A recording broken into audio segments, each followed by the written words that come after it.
안녕하세요. 구독자님들은 혹시 나이가 어떻게 되세요? 노후에 대해 한 번이라도 생각해 보신 분이 있으신가요? 전 최근에 있었던 일 때문에 건강하게 노후를 보내려면 어떤 준비를 해야 하는지 참 고민을 많이 하고 있습니다. 예전에는 자식을 잘 키워놓으면 된다, 경제력만 좋으면 된다, 이런 것들을 위주로 고민을 했었거든요. 당연한 얘기잖아요. 그런데 최근에는 나이를 먹을수록 주변에 어떤 사람들을 놔두느냐도 제 노후를 결정짓는 중요한 일인 것 같습니다. 자식을 아무리 잘 키워놔도 자식이 데려온 배우자가 제 노후에 대해서 관심은커녕 이걸 어떻게 하면 고려장터로 이용할 수 있을지 궁리하고 있다면 너무 끔찍하지 않겠어요? 그렇게 노후에 대한 관심이 늘어나서 그런지 최근에 요양병원에 근무하는 어떤 의사가 쓴 글을 읽게 됐는데 너무 공감이 돼서 공유를 해드리고 싶어서요. 그 의사가 그러는데요. 요양병원에 면회 와서 서 있는 가족의 위치를 보면 촌수가 딱 나온대요. 침대 옆에 바짝 붙어 눈물 콧물 흘리면서 이것저것 챙기는 여자는 딸이래요. 그 옆에 뻘쭘한 표정으로 서 있는 남자는 사위고요. 문간쯤에 서서 먼 산 보고 있는 남자는 아들이고 복도에서 휴대폰 만지작거리고 있는 여자는 며느리라고요. 가끔 다른 일로 요양병원을 찾아가게 되어서 본 모습을 생각해 보면 이 의사 말이 정말 맞다. 전문가는 전문가다. 이런 생각이 든다니까요. 전 이 얘기에서 사실 복도에서 핸드폰이나 만지작거리고 있는 그런 며느리의 역할을 담당하고 있어요. 침대 옆에 붙어 눈물 콧물 쏟기도 했으니까 딸 같은 며느리라고 해야 맞으려나요? 저희 시아버지에 관한 얘기를 좀 해보려고요. 세상에서 제일 기쁜 날 비참한 노후를 맞이할 뻔 하셨지만 딸 같은 며느리 덕분에 겨우 그 신세를 면하실 수 있었거든요. 몇 번을 생각해봐도 저희 아버지 며느리 참 잘 두셨다 싶습니다. 만약 저한테 부모님이 계신다면 전 부모님을 어떻게 모시고 있을까요? 이렇게 상상만 해볼 수밖에 없는 이유는 어린 시절 일찌감치 사고로 돌아가신 부모님들 때문입니다. 아버지는 제가 태어나기 직전에 사고로 돌아가셨고 혼자서 어린 딸을 감당할 수 없었던 어머니는 시댁에다가 저를 덩그러니 버려두고 야반도주를 하셨어요. 처음에는 혈육을 버리고 간 어머니가 너무 원망스럽고 미웠지만 지금이야 마음도 많이 닳고 닳아서 육친의 연이 내가 부족했나 보구나. 그런 팔자인가 보다. 어머니를 이해하려고 하고 그냥 그렇게 내려놓고 삽니다. 이미 떠나버린 사람을 원망해서 저에게 돌아오는 게 뭐가 있겠어요. 속만 상할 뿐이죠. 할머니는 어머니를 굉장히 싫어하셨어요. 하나뿐인 자기 아들이 사고로 죽어버린 것이 다 결혼을 잘못해서 팔자가 꼬였다고. 그런 소리를 어린애 앞에서 서스럼 없이 할 수 있을 정도로 마음이 꼬여있는 분이셨거든요. 어린 제가 할머니의 마음을 어떻게 이해하겠어요. 그냥 눈치만 봤을 뿐이죠. 어렸을 때는 자려고 누우면 할머니가 포대기에 저를 싸가지고 어디다 갖다 버리고 오는 꿈을 엄청 많이 꿨습니다. 그러다가 땀 범벅이 돼서 놀라가지고 벌떡 일어나고요. 그 정도로 눈치를 많이 보면서 컸죠. 그건 지금 생각해봐도 그래요. 할머니 입장에서는 갑자기 생각지도 못했던 혹 하나가 턱 하고 붙어버렸던 거니까요. 매일 말로는 저를 놓고 나가버린 엄마를 저주하고 하나밖에 없는 아들을 잡아먹은 마누라와 자식이라고 협박에 가까운 소리를 쏟아내도 결과적으로 저를 버리지 않으시고 제 곁에 계셔주신 건 할머니니까 제가 무서워했던 것만큼 실제로 무섭고 나쁜 분은 아니었다는 걸 알아주셨으면 좋겠어요. 그런 보호자라도 옆에 있는 게 참 다행이구나 싶더라고요. 할머니는 제가 고등학교로 올라가고 대학 진학을 하기 직전에 병원으로 돌아가셨습니다. 그때 나라에서 주는 지원금을 받아서 할머니를 요양원에 모셨었거든요. 거동이 불편하시고 어떻게 보면 여태 할머니가 제 보호자 역할을 해주셨었는데 저 혼자서 집에 모실 수 있는 사정도 안 됐으니까요. 그런데 할머니가 돌아가시고 나니까 마지막을 그런 병원에서 쓸쓸하게 보내게 했다는 게 계속 마음에 걸리더라고요. 할 수만 있었더라면 병원이 아니라 집에서 할머니랑 좀 더 많은 시간을 보낼 걸. 그래서 전 그때부터 요양병원에 대한 인식이 그렇게 긍정적이지만은 않았던 것 같아요. 그래도 평생 나를 키워주신 할머니가 마지막을 쓸쓸하게 보낸 공간이란 인식이 강해서요. 할머니가 돌아가시고 나니까 진짜로 혼자가 됐죠. 그렇게 막막하진 않았어요. 뭐 그전에도 혼자 크는 거나 다름없었으니까요. 생각보다 우리나라가 찾아보기만 하면 혼자 클 수 있는 사람에게 굉장히 열려있는 곳이거든요. 전 정말 고등학교, 대학교 때 지자체의 지원이 없었더라면 무슨 일이 나도 진작에 나지 않았을까 싶거든요. 할머니가 돌아가시고 나니까 유일한 핏줄인 저에게 보험금이 나왔고 할머니가 남겨주고 가신 집도 있었고 부모님의 보살핌을 받으면서 자란 애들처럼 내가 갖고 싶은 것들, 내가 하고 싶은 것들을 양껏 하면서 살 수는 없었지만 죽지 않고 살아갈 수 있는 것만으로도 감사하다고 했죠. 대학교는 연극영화과를 나왔어요. 공부를 그렇게 잘하지도 못했거든요. 집이 그렇게 생겼는데 누가 제 공부를 봐주는 사람이나 있었겠어요? 할머니는 본인 거동하기도 힘드신 분이었는데요.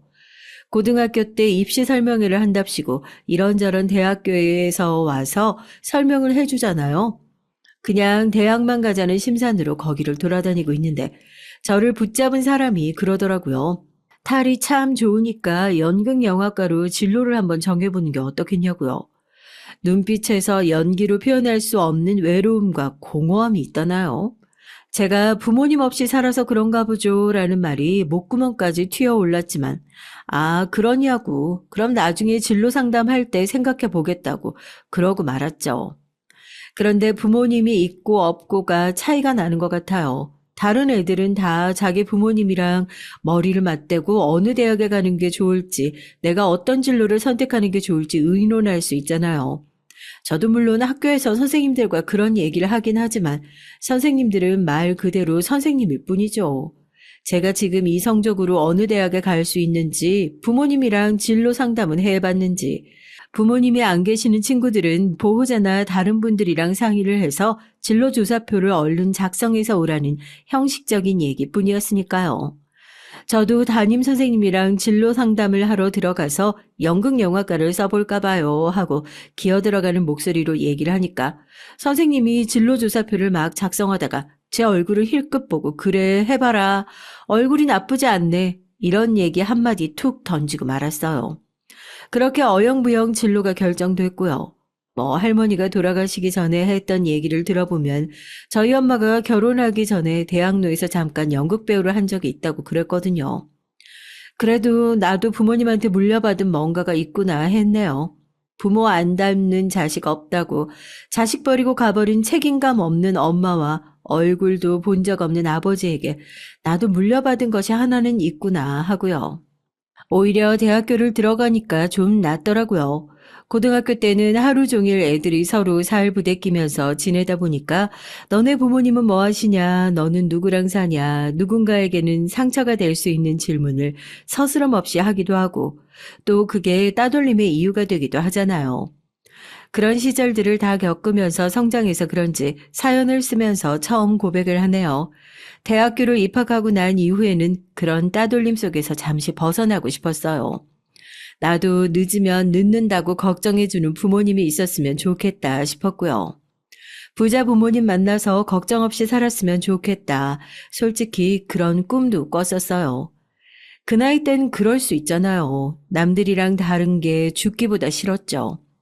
매일 학교가 끝나고 혼자 쓸쓸하게 집으로 들어가는 것도 싫었고 제 청춘은 끊임없이 외로움과 싸웠던 기억밖에 없네요. 텅 빈 집에서 아침까지 이 세상 홀로 뚝 떨어진 것 같은 기분을 견디는 것이 아마 겪어보지 않은 사람은 이 사연 조금으로 이해할 수 없는 힘든 일이었어요. 그래서요, 대학에 들어가고 나서부터는 거짓말을 했어요. 처음에는 되게 말도 안 되는 이유였죠. 대학교 입학식을 일주일 정도인가 앞두고 마을버스를 한번 탔는데 손님이 저밖에 없는 거예요. 평소에는 버스를 탈 일도 없고 거의 걸어 다니는데 그날은 발목이 삐었는지 퉁퉁 부어서 도저히 못 걸어가겠다 싶었거든요. 손님도 없고 조용히 굽은 길을 따라서 가고 있는데 버스 기사님이 저보고 그러는 거예요. 어느 대학교 학생이냐고요. 발목은 왜 그러냐고요. 순간 왜 그랬는지 모르겠어요. 이 아저씨랑은 다시 만날 일도 없을 것 같고 또 이 아저씨가 내가 어떻게 사는지 알 일도 없을 것 같고 그래서 자연스럽게 거짓말이 튀어나오더라고요. 평소에 제가 그냥 그렇게 살고 싶었던 거죠. 아저씨가 물어보지도 않았는데 술술 대답을 했습니다. 사실 저희 부모님이 일 때문에 외국에 나가서 살고 계시고 저는 지금 도우미 아주머니랑 혼자서 집에서 지내고 있는데 발목이 삐어가지고 어쩔 수 없이 버스를 탄 거다. 부모님한테 전화를 하니까 당장 한국으로 들어오신다고 난리 났는데 제가 괜찮다고 그랬다고요. 저도 제 입으로 술술 튀어나오는 거짓말에 깜짝 놀랄 정도였다니까요. 그런데 참 신기한 게요. 그렇게 얘기를 하니까 기사님이 참 부럽다고, 그렇게 잘 사는 부모님을 두어서 참 좋겠다고 그래요. 평소 같았으면 무슨 대화를 하다가 너네 부모님은 뭐 하는 분이시냐 이러면 그냥 두 분 다 돌아가셨어요 하고 말거든요. 그럼 그때부터 저한테 대놓고 불쌍하다는 소리를 하지 않아도 눈빛이 딱 달라졌습니다. 쟤는 그냥 불쌍한 애다. 딱 그런 눈으로 쳐다보다가 혀를 끌끌 차기도 하고요. 사실 달라진 건 아무것도 없이 부모님이 옆에 계시지 않는 그럴싸한 이유를 만든 것뿐인데 저를 쳐다보는 눈빛이 달라지더라고요. 불쌍한 게 아니라 부럽다고요. 버스에서 내릴 때까지 그렇게 기사님한테 거짓말을 했어요. 대학생이면 혼자 놀기 딱 좋아할 때인데 부자인 부모님 둬서 남들 하고 싶은 거 다 하고 사니까 좋겠다고 그래요. 버스에서 딱 내리는데 기분이 참 묘하더라고요. 그런 생각을 하면 안 되는데, 어차피 나를 모르는 사람들이고 내가 앞으로 엮일 일도 없는 사람들인데 굳이 부모님 돌아가셨다는 얘기를 하면서 동정을 얻을 필요가 없겠구나 싶더라고요. 그래서 대학을 들어가고 나서 누군가 물어보면 그때 버스에서 했던 얘기를 머릿속에 외우고 다니다가 줄줄 내뱉었어요. 우리 부모님은 나를 너무 사랑하시고 사업을 하시느라 바쁘셔서 외국에 나가 살고 계신다고요. 전 몸도 안 좋고 비행기도 잘 못 타서 한국에서 대학을 다니느라고 도우미 아주머니까지 구해주시고 혼자서 살고 있다고요. 그렇게 얘기를 하면 더 이상 저를 안쓰럽게 보는 친구들이 단 한 명도 없었어요. 그냥 부잣집 딸이구나 하고 부러워할 뿐이죠. 제가 살면서 그런 시선을 언제 받아봤겠어요. 거짓말로 만들어낸 친구들이긴 하지만 그렇게 친구들 틈 사이에서 지내는 게 정말 행복하더라고요. 친구들이랑 대학로에서 막 술을 마시다가 밤이 되면 부모님들한테 다 전화가 오잖아요. 언제 집에 들어올 거냐, 몇 시에 들어올 거냐, 마중을 나오겠다. 그렇게 술을 마시다가 자리를 비우는 친구들이 부러워서 저도 일부러 지금 미국 시차면 우리 부모님도 일어났겠다 거짓말을 하면서 울리지도 않는 전화기를 들고 나가가지고 술집 앞에 서서 한참 동안 전화하는 척을 했었어요.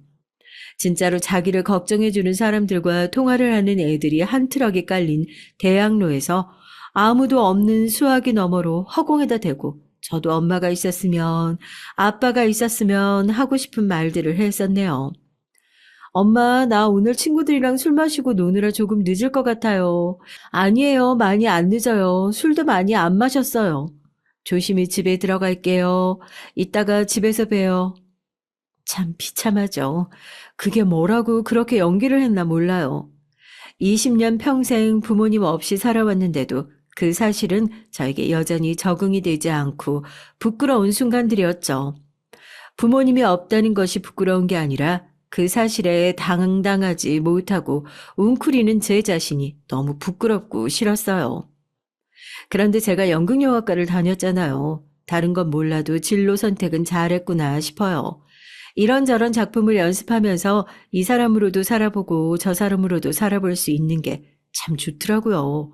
연기를 하기 시작하면 저는 제가 늘 연기했던 것처럼 부잣집 딸로도 살아볼 수 있고 외국의 이름 모를 여왕으로도 살아볼 수 있고 술집 여자, 고아까지 다른 사람의 인생을 연기하는 것이 전혀 어색하지 않더라고요. 대학을 졸업하고 나서는 대학로의 소극단에서 본격적인 연기자 생활을 했어요. 그때도 뭐 제 고질병은 고치지 못했지만 말입니다. 극단에서 작품을 시작하고 역할을 나누면 다양한 배역들이 들어오잖아요. 전 그때도 아무리 주인공이라고 하더라도 가정 형편이 어렵거나 사연이 있는 그런 역할은 절대 맞지 않았어요. 제가 늘 맡아서 했던 역할은 머릿속에 꽃다발인 부잣집 딸내미, 돈 걱정 없이 사는 사람들, 늘 이런 역할만 맡아서 했죠. 1년 365일 밝은 역할을 하다 보니까 참 우습게도 우중충한 성격은 온데간데 없이 저도 조금씩 밝아지긴 했답니다. 극단에 있는 사람들이 입을 모아서 네가 아니면 이런 역할 누가 이렇게 잘 소화할 수 있겠냐. 넘치게 사랑받고 자란 막내딸인데 사실 따지고 보면 연기하는데 큰 힘 안 들여도 되겠다. 원래 살던 대로 무대 위에서 하면 되지 않겠냐. 그랬다니까요. 제 원래 삶을 떠올려 보면 그동안 어마어마하게 연기를 잘 했었던 거네요.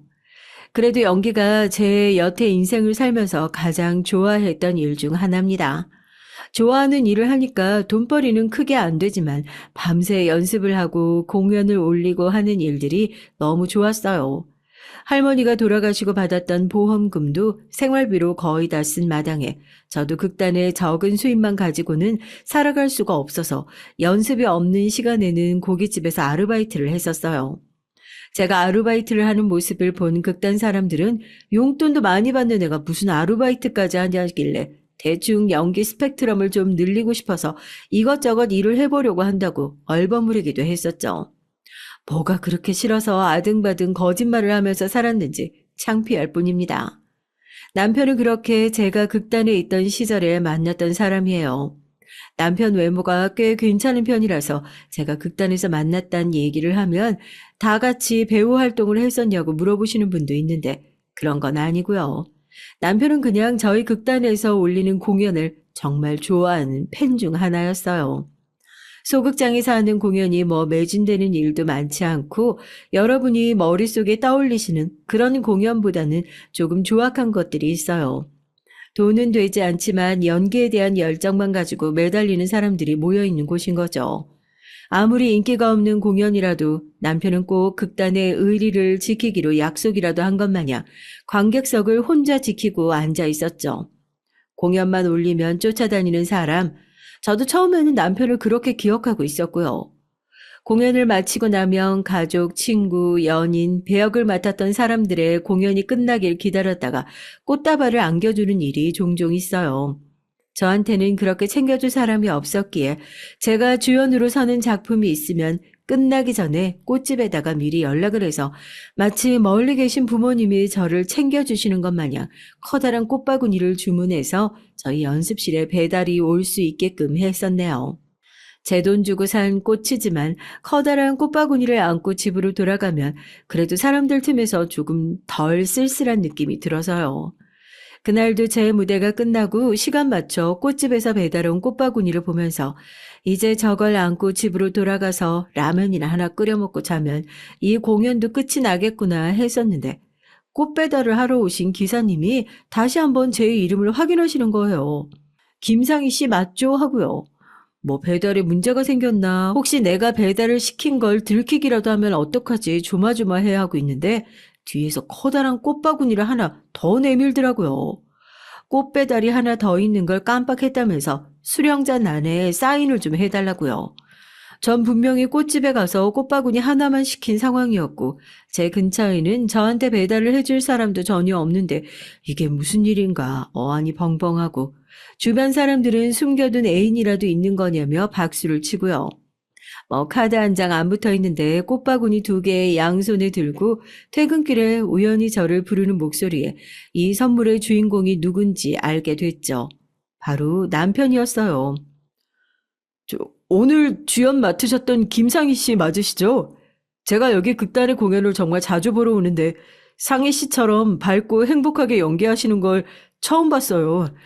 그냥 공연을 좋아할 뿐이지 누구 팬을 해야겠다 이런 생각은 안 해봤는데 저 오늘 보고 정말 팬 됐습니다. 인기 많으신 건 알고 있지만 저도 팬인데 티는 내야겠다 싶어서 꽃바구니 하나 준비해봤어요. 마음에 드셨으면 좋겠나요? 종종 보러 오겠습니다. 저는 얼른 감사하다고 너무 예쁘다고 대답을 하고 남편은 쑥스러워하면서 그럼 종종 보러 오겠다는 얘기를 하고 얼른 자리를 뜨더라고요. 종종 보러 오긴 무슨요? 극단 사람들이 이제는 남편에게 다른 별명을 지어서 붙여줄 정도였어요. 상위 한정 열혈 팬이라고요. 남편이 한동안 극단의 발걸음이 뜸해졌다 했는데 제가 공연에 주연으로 서는 날이면 정말 공무원처럼 출근을 하더라고요. 한 손에는 늘 저한테 주기 위한 꽃다발을 사들고 왔고요. 객석에 남편이 앉아있는 모습을 보면 뭐라고 해야 할까요? 아, 오늘도 나를 보러 와줬구나 하는 안도감과 함께 저런 사람한테 사랑받을 수 있으면 얼마나 좋을까 하는 설렘, 그리고 두려움이 밀려왔어요. 누가 봐도 서로 좋은 감정을 가지고 있는 건 분명한데 제가 끈질기게 모른 척을 하고 있던 이유도 그거였습니다. 정말 좋은 사람이라는 걸 누구보다 잘 알고 저도 당연히 이성적인 호감을 가지고 있었지만 그러다가 남편과 깊은 관계가 되기라도 하면 사실 그 모습이 연기일 뿐이었다. 나는 당신이 생각하는 것만큼 사랑받고 자란 막내딸 같은 사람이 아니다. 모조리 고백해야 하는데 난 정말 그걸 할 수 있을까 싶고 제가 그렇게 사실을 고백하고 나면 남편이 어떤 시선으로 저를 바라볼지 두렵기도 했어요. 지금은 객석에서 제가 연기하는 모습을 사랑스러워 죽겠다는 듯이 쳐다보고 있는 저 사람도 내가 실제로 어떤 환경에서 자라왔는지 알고 나면 다른 사람들이 그랬던 것처럼 불쌍하고 짠하다는 눈으로 나를 바라보지 않을까 싶고 그게 너무 무서워서 남편의 마음을 뻔히 알면서도 죽어라 모른 척을 했었죠. 일부러 꽃 선물도 받지 않으려고 연극이 끝나자마자 화장도 지우지 않고 쌩하니 퇴근을 했고 멀리서 남편의 모습이 보인다 싶으면 극단을 뺑 돌아서 출근을 하곤 했어요. 그렇게 마음을 무시하면 남편도 포기를 하겠지 싶었는데 제가 그렇게 밀어내는데도 항상 공연에 올라서면 늘 같은 자리에 앉아 있더라고요. 그날도 공연이 끝나고 남편이 혹시라도 저를 발견하기 전에 빨리 집으로 돌아가야겠다 싶어 화장을 안 지우고 불이 나게 얼굴을 가리고 밖으로 나섰어요. 공연을 보러 찾아온 사랑하는 사람들과 인사를 하느라 정신이 없는 배우들 사이로 혼자서 발빠르게 걸어가고 있는데 누가 제 손목을 탁 하고 잡더라고요. 제대로 못 본 사이에 얼굴이 좀 헬스케진 것 같은 남편이에요. 제 손에 꽃바구니를 들려주더니 자기가 직장 때문에 이제 곧 다른 지역으로 가야 할 것 같다면서 어쩌면 공연을 보러 오는 게 오늘이 마지막이 될 수도 있으니까 얘기를 좀 할 수 있냐고 하더라고요. 마음을 모른 척 할 거면 끝까지 모른 척 했어야 하는데 저도 그동안 남편한테 너무 많은 호감이 쌓여 있는 상태라서 차마 마지막이라는 말에 등을 돌릴 수가 없겠더라고요. 그러면 제가 자주 가는 술집이 있는데 거기서 소주 한잔 하자고 그랬어요. 그때 뭘 먹었더라?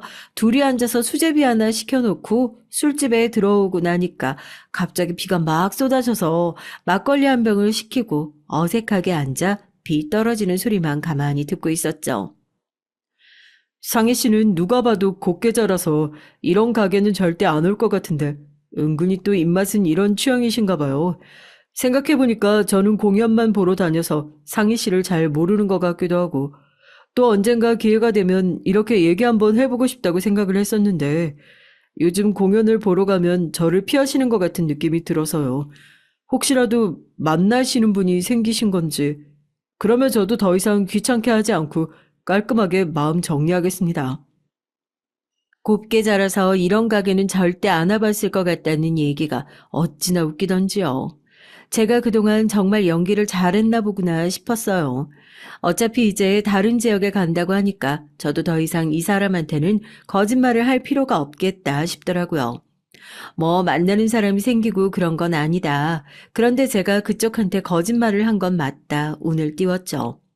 그때 다른 생각은 안 나고 밖에 비가 억수같이 내리는 소리랑 제 심장이 시끄럽게 쿵쿵거리는 소리만 났다고 그것만 겨우 기억이 나네요. 그게 무슨 소리냐고요?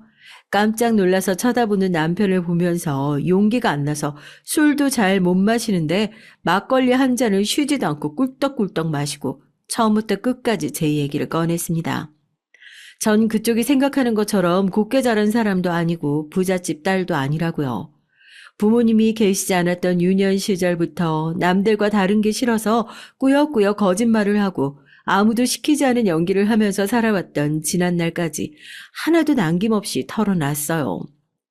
제 가슴을 오랫동안 옥죄고 있었던 뭔가가 사라지는 기분이 들더라고요.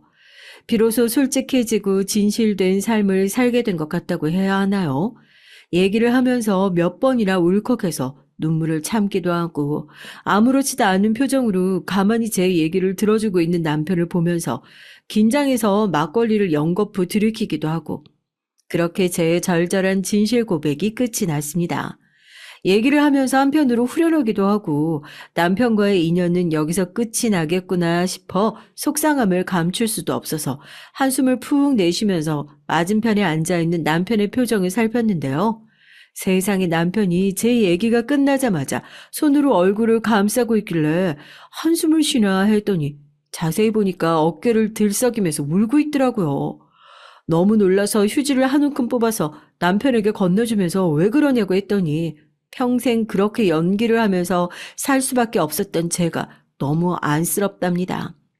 늘 밝아 보여서 사연 없을 거라 생각했던 본인이 너무 한심하다고요. 지금 이런 얘기를 하는 게 부담스럽게 느껴지실 수도 있겠지만 전 그렇게 가정환경 가지고 급을 나누는 사람도 아니고 그런 얘기를 하셔도 제 마음은 변하지 않을 겁니다. 그동안 외롭고 힘들게 살았던 만큼 이제 제가 옆에서 힘이 돼주고 싶어요. 진심입니다. 진심 어린 위로만으로도 큰 감동을 받았는데 이제야 제 연약한 진심이 보여서 너무 미안하다면서 어떻게든지 저에게 힘이 되어주고 싶다는 남편의 얘기에 저도 울면서 그 고백을 받아줬습니다. 그렇게 결혼을 전제로 만나보자는 고백을 받고 새로운 가족을 맞이하게 됐어요. 사람의 인연이라는 게 참 신기하더라고요. 그때 저도 참 사랑밖에 모르는 사람이었던 것 같아요. 연인이 됐지만 남편은 회사 발령으로 제가 살던 곳으로 1시간 거리에 있는 지역으로 이사를 하게 됐고 결혼을 하기 전까지 남편이 퇴근하고 나면 차를 타고 달려와서 제 얼굴이라도 한번 꼭 보고 갔어요. 남편은 제가 하는 일을 정리하고 동거를 하는 게 어떻겠냐는 제안을 했지만 결혼도 하지 않은 사이에 그건 시댁에도 예의가 아닌 것 같아서 거절을 했고 그게 저희가 만난 지 3개월 만에 빠르게 결혼식을 올리게 된 이유가 됐네요. 사실 요즘만 해도 이혼을 하는 것은 흔하고 사별도 있고 각자의 사정으로 부모님이 안 계시는 경우가 많이 있잖아요. 그런데 내 딸, 내 아들은 양가 부모님이 멀쩡하게 살아계신 집과 결혼을 해서 정상적인 사랑과 지원을 받아가면서 결혼 생활을 했으면 좋겠다. 이게 한편으로 또 부모 마음인 것 같아요. 남편 역시 몇 해 전에 어머니가 병원으로 돌아가시고 홀아버지와 남동생과 함께 살고 있다가 일 때문에 잠깐 독립을 한 상태였고요. 아무리 홀아버지라고 하지만 저는 부모님이며 일가 친척이 전혀 없는 상황이고 이게 제 결혼에 큰 걸림돌이 될 거라고 생각했거든요. 근데 남편한테 전해 들은 얘기로는 아버님이 오랜 시간 동안 사업을 해오셨고 남편이 가업을 물려받기를 원했지만 이루고 싶은 뜻이 달라 지금은 동생이 그 사업장에서 함께 일하고 있다고 그래요. 겉으로 하고 다니는 것만 보더라도 뭐 옷차림도 그렇고 차도 그렇고 꽤나 여유가 있을 거라고는 짐작을 했지만 막상 인사를 하려고 시댁에 찾아갔을 때 저희 집과는 비교도 안 될 정도로 으리으리한 외관을 보고 기가 확 죽었어요. 그런 집에서 나처럼 사랑 한번 제대로 못 받아본 불쌍한 인간을 과연 며느리로 두 팔 벌려 환영할 수 있을까 겁도 나고 그래도 제 손을 잡고 있는 남편, 나를 있는 그대로 사랑해주는 이 사람을 믿고 나도 한번 부딪혀 보자라는 생각으로 인사를 갔었는데요. 저 정말 시댁에 처음 인사 간 날이 아직까지 생생하게 기억이 날 정도로 좋았던 것 같아요. 인사를 하러 들어가니까 인자한 인상의 아버님이 커다란 꽃바구니를 제게 안겨주시더라고요. 갑자기 이게 뭔가 싶어서 저도 준비해온 선물을 얼른 건네드리고 인사를 하니까 아버님이 그래요. 아들한테 들어보니까 제가 꽃을 좋아하는 것 같아서 인사를 온다기에 아버님도 따로 준비를 했다고요. 그러면서 제가 꽃다발을 안고 있으니까 뭐가 꽃인지 구분이 안 된다고 남편도 평소에 하지 않는 다정한 소리를 해주셔서 저도 긴장이 풀려서 웃었습니다. 말이 좋아 결혼 허락이지 제가 그동안 힘들게 살아왔던 것을 위로해주기 위해 모인 자리 같더라고요. 처음 만났을 때부터 성장 과정 묻고 부모님의 직업을 물었던 무례했던 다른 사람들과 달리 아버님은 인사를 하는 내내 저희 집안에 대한 얘기를 일절 꺼내지 않으셨어요. 아마 그건 역시 남편이 저를 배려해서 아버님에게 얘기를 잘 전달해준 덕분이었겠지만 그 배려가 느껴져서 저도 그 자리에 앉았는데 가족애라는 게 생기더라고요. 부족한 우리 아들이 우리 큰며느리를 만나서 완벽한 사람이 되어가는 것 같네. 부모가 되어 그 모습을 보는데 한 번은 불러서 고맙다는 얘기를 꼭 해주고 싶어서 결혼 허락이 아니라 그 인사를 하려고 부른 거야.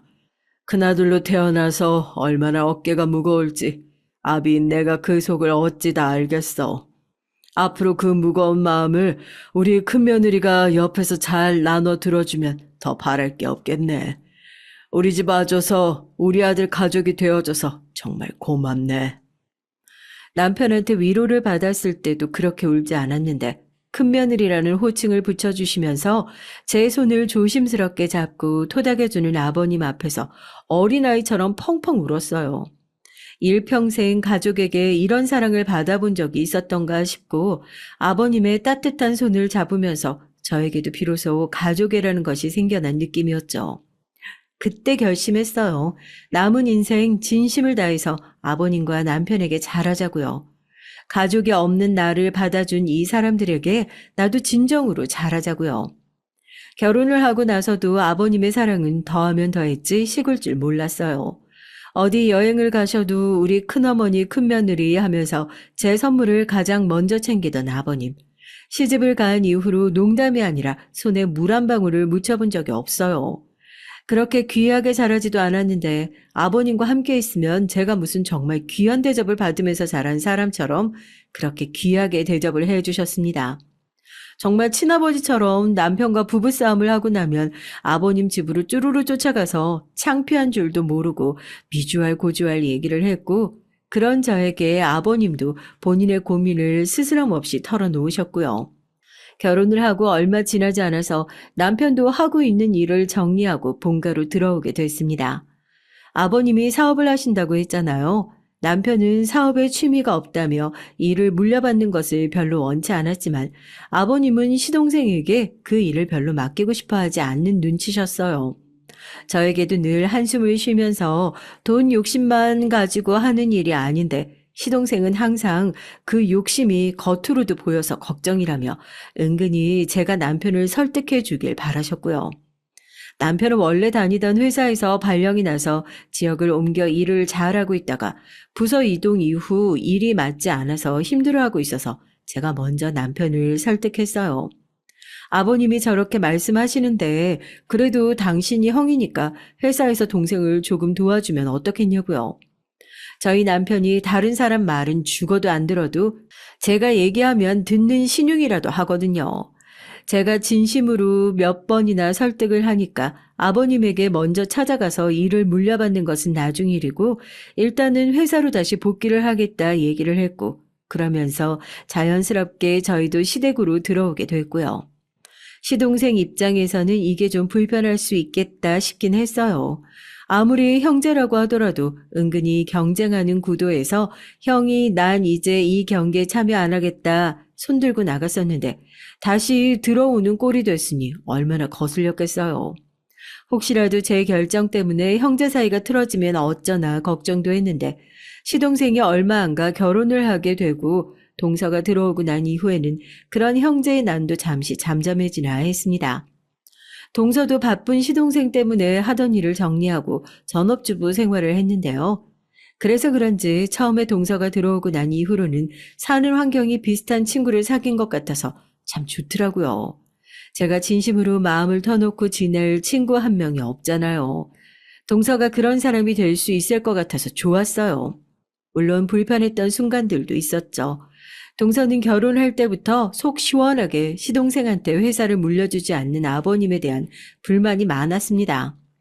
저를 붙들고 뭔가 확인을 받고 싶다는 듯이 은근히 떠봤던 적도 많고요. 형님, 아주버님은 진짜 회사 물려받으실 생각 없으신 거 맞죠?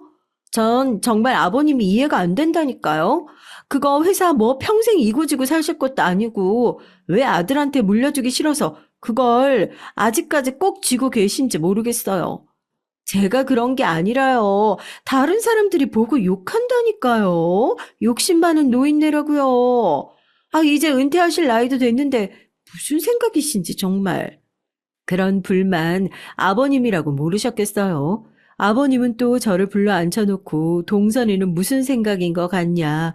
그 두 사람 욕심이 너무 많은 것 같아 쉽사리 회사를 넘겨주지 못하겠다. 걱정을 토로하셨고요.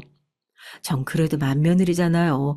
뭐 여기저기 말 옮기지 않고 중간에 아버님 고민도 듣고 동서 불만도 듣고 그 둘 사이를 중재하기 위해서 많은 노력을 했었어요.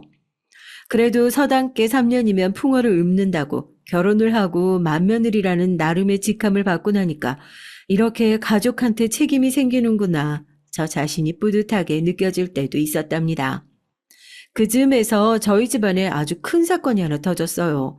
아버님께서 시동생네까지 온 가족들을 불러서 저녁 식사를 같이 하자고 먼저 말씀을 하셨고 저희는 아버님이 무슨 얘기를 하려나 싶어 다 같이 식탁에 모여 앉았죠.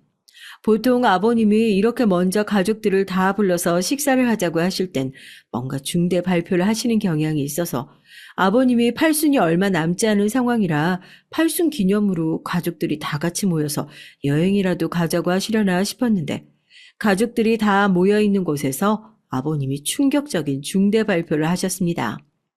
기쁜 소식을 기다리고 있었던 저희에게 아버님은 얼마 전 받은 건강검진 결과를 확인하니 암이 발견됐다면서 가족들이 이런 사정을 알고 있어야 할 것 같다고 말씀을 하시더라고요. 오랜만에 가족들이 다 같이 모여서 화기애애한 분위기였는데 순식간에 찬물을 끼얹은 것처럼 조용해졌습니다. 충격에 휩싸여서 누구 하나 뭐라 말을 꺼내지 못하는 분위기 속에서 아버님은 아무렇지도 않게 병은 병원에서 의사가 치료해 줄 거니까 각자 하던 자리에서 하던 일 열심히 하면 된다고 말씀하시고 먼저 자리를 뜨셨고요. 사실 저는 며칠 전 아버님이 따로 불러 투병 소식을 알려주셨던 상황이라 그 자리에서 크게 놀라진 않았어요. 남편이 어쩌면 좋냐고 울고불고 난리가 났을 뿐이었죠. 저는 그런 남편에게 아버님 말씀 듣지 않았냐고 각자 자리에서 하던 일 열심히 하면 되는 거라고 우리가 슬퍼해봤자 할 수 있는 일이 아무것도 없다고 마음 단단히 먹으라고 일렀죠. 동선의 반응을 보니까 그쪽도 적잖이 충격을 받은 모양이더라고요. 그래도 아버님 말씀대로 아픈 건 둘째 치고 각자 해야 할 일이 있었으니까요. 우선 아버님은 원활한 치료를 받으시기 위해서 경영에서 손을 떼셨습니다. 몸을 회복할 때까지는 자식들이 아닌 기존 회사에 있었던 경영진에게 운영을 맡기겠다고 하시고 병원으로 입원을 하시게 됐고요. 두 아들들도 그런 아버님의 빈자리를 채우기 위해서 본인의 자리에서 묵묵하게 일을 했어요. 저도 동서와 며느리로서의 역할을 다 했죠. 가정의 중심을 잡고 집안일을 하고 그런 것들이요. 그런데 여기서 또 한 번 깜짝 놀랄 만한 일이 생겼습니다. 이번에 저에게 먼저 연락을 한 건 다름 아닌 동서였어요. 아버님의 팔순으로 상의를 할 일이 있다고 하더라고요. 형님, 아무리 생각해봐도 아버님 팔순은 예정대로 하는 게 맞는 것 같아서요. 안 그래도 갑자기 아버님이 경영을 내려놓으시면서 건강에 이상이 생긴 거 아니냐 사람들이 말 많은데 여기서 팔순 잔치도 제대로 안 했다가 회사 주식에도 영향이 갈지 모르고. 그래서 제가 여기저기 좀 찾아봤는데 이번에 새로 생긴 호텔 있잖아요. 팔순 잔치는 거기서 하는 거 어때요? 물론 동서 말도 일리는 있죠. 아버님 말씀도 그러셨고요. 각자 맡은 바 일을 하자고요. 기존에 하기로 했던 행사를 취소하면 분명 사람들 사이에서 말이 나올 거고 그건 아버님한테도 저희 가족한테도 분명 좋지 않은 영향을 끼칠 테니까요.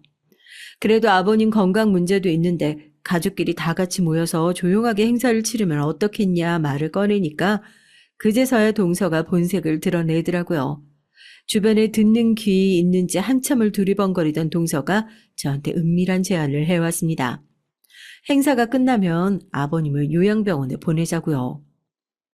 아주버님도 경영권 받으시는데 관심 없다고 저번에 분명히 저한테 그러셨잖아요, 형님. 아버님 팔순이 어디 그냥 팔순이에요? 분명 호텔에서 팔순 잔치한다고 하면 이 사람 저 사람 축하한답시고 두툼한 돈봉투 챙겨가지고 찾아올 텐데. 어차피 아버님 암이라면서요. 그 나이에 암이면 뭐 얼마나 더 사신다고요. 이왕 이렇게 된 거 팔순 핑계로 마지막으로 깔끔하게 수금 한번 하고 아버님은 요양병원에 모시면 저희 다 같이 행복하게 살 수 있는 거 아니겠어요? 형님이 잘 협조만 해주시면 그 행사 때 들어오는 돈은 저희가 형님 쪽에 싹 다 몰아드릴게요. 아주버님도 형님 말이라면 무조건 들어주시잖아요.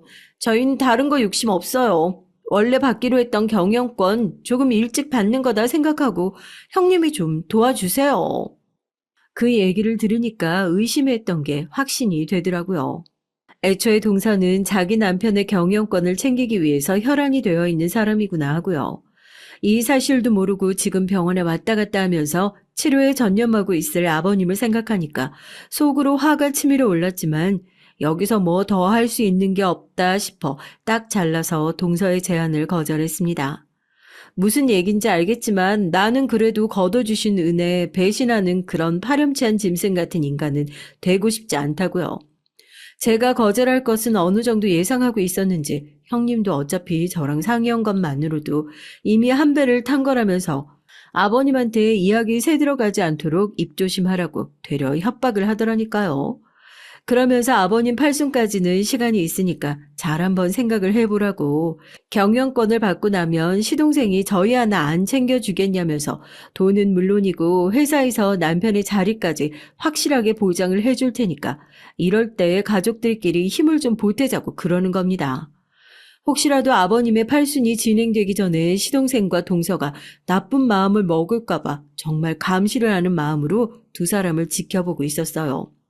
괜히 남편이 섣불리 행동할까 싶어 따로 얘기를 안 했고요. 그리고 대망의 아버님의 팔순잔치, 동서의 뜻대로 결국 저희 지역에서 오픈한 지 얼마 안 된 최고급 호텔을 대관해 성대한 잔치가 열렸습니다. 아버님이 그쪽 업계에 계시던 시간이 오래돼서 인사를 한답시고 정말 각계에서 일하고 있는 사람들이 시간을 내어왔고요. 아버님은 아픈 사람이라고는 상상도 못할 정도로 정정한 모습으로 손님들을 맞이하고 계셨죠. 시동생과 동서는 볼 때마다 자기들끼리 머리를 맞대고 뭔가 쑥덕거리는 모습이라 저러다 일 치르지 싶어 저는 행사 내내 아버님의 곁을 지키면서 두 사람이 다른 수작을 부리지 않을까 감시하고 있었습니다.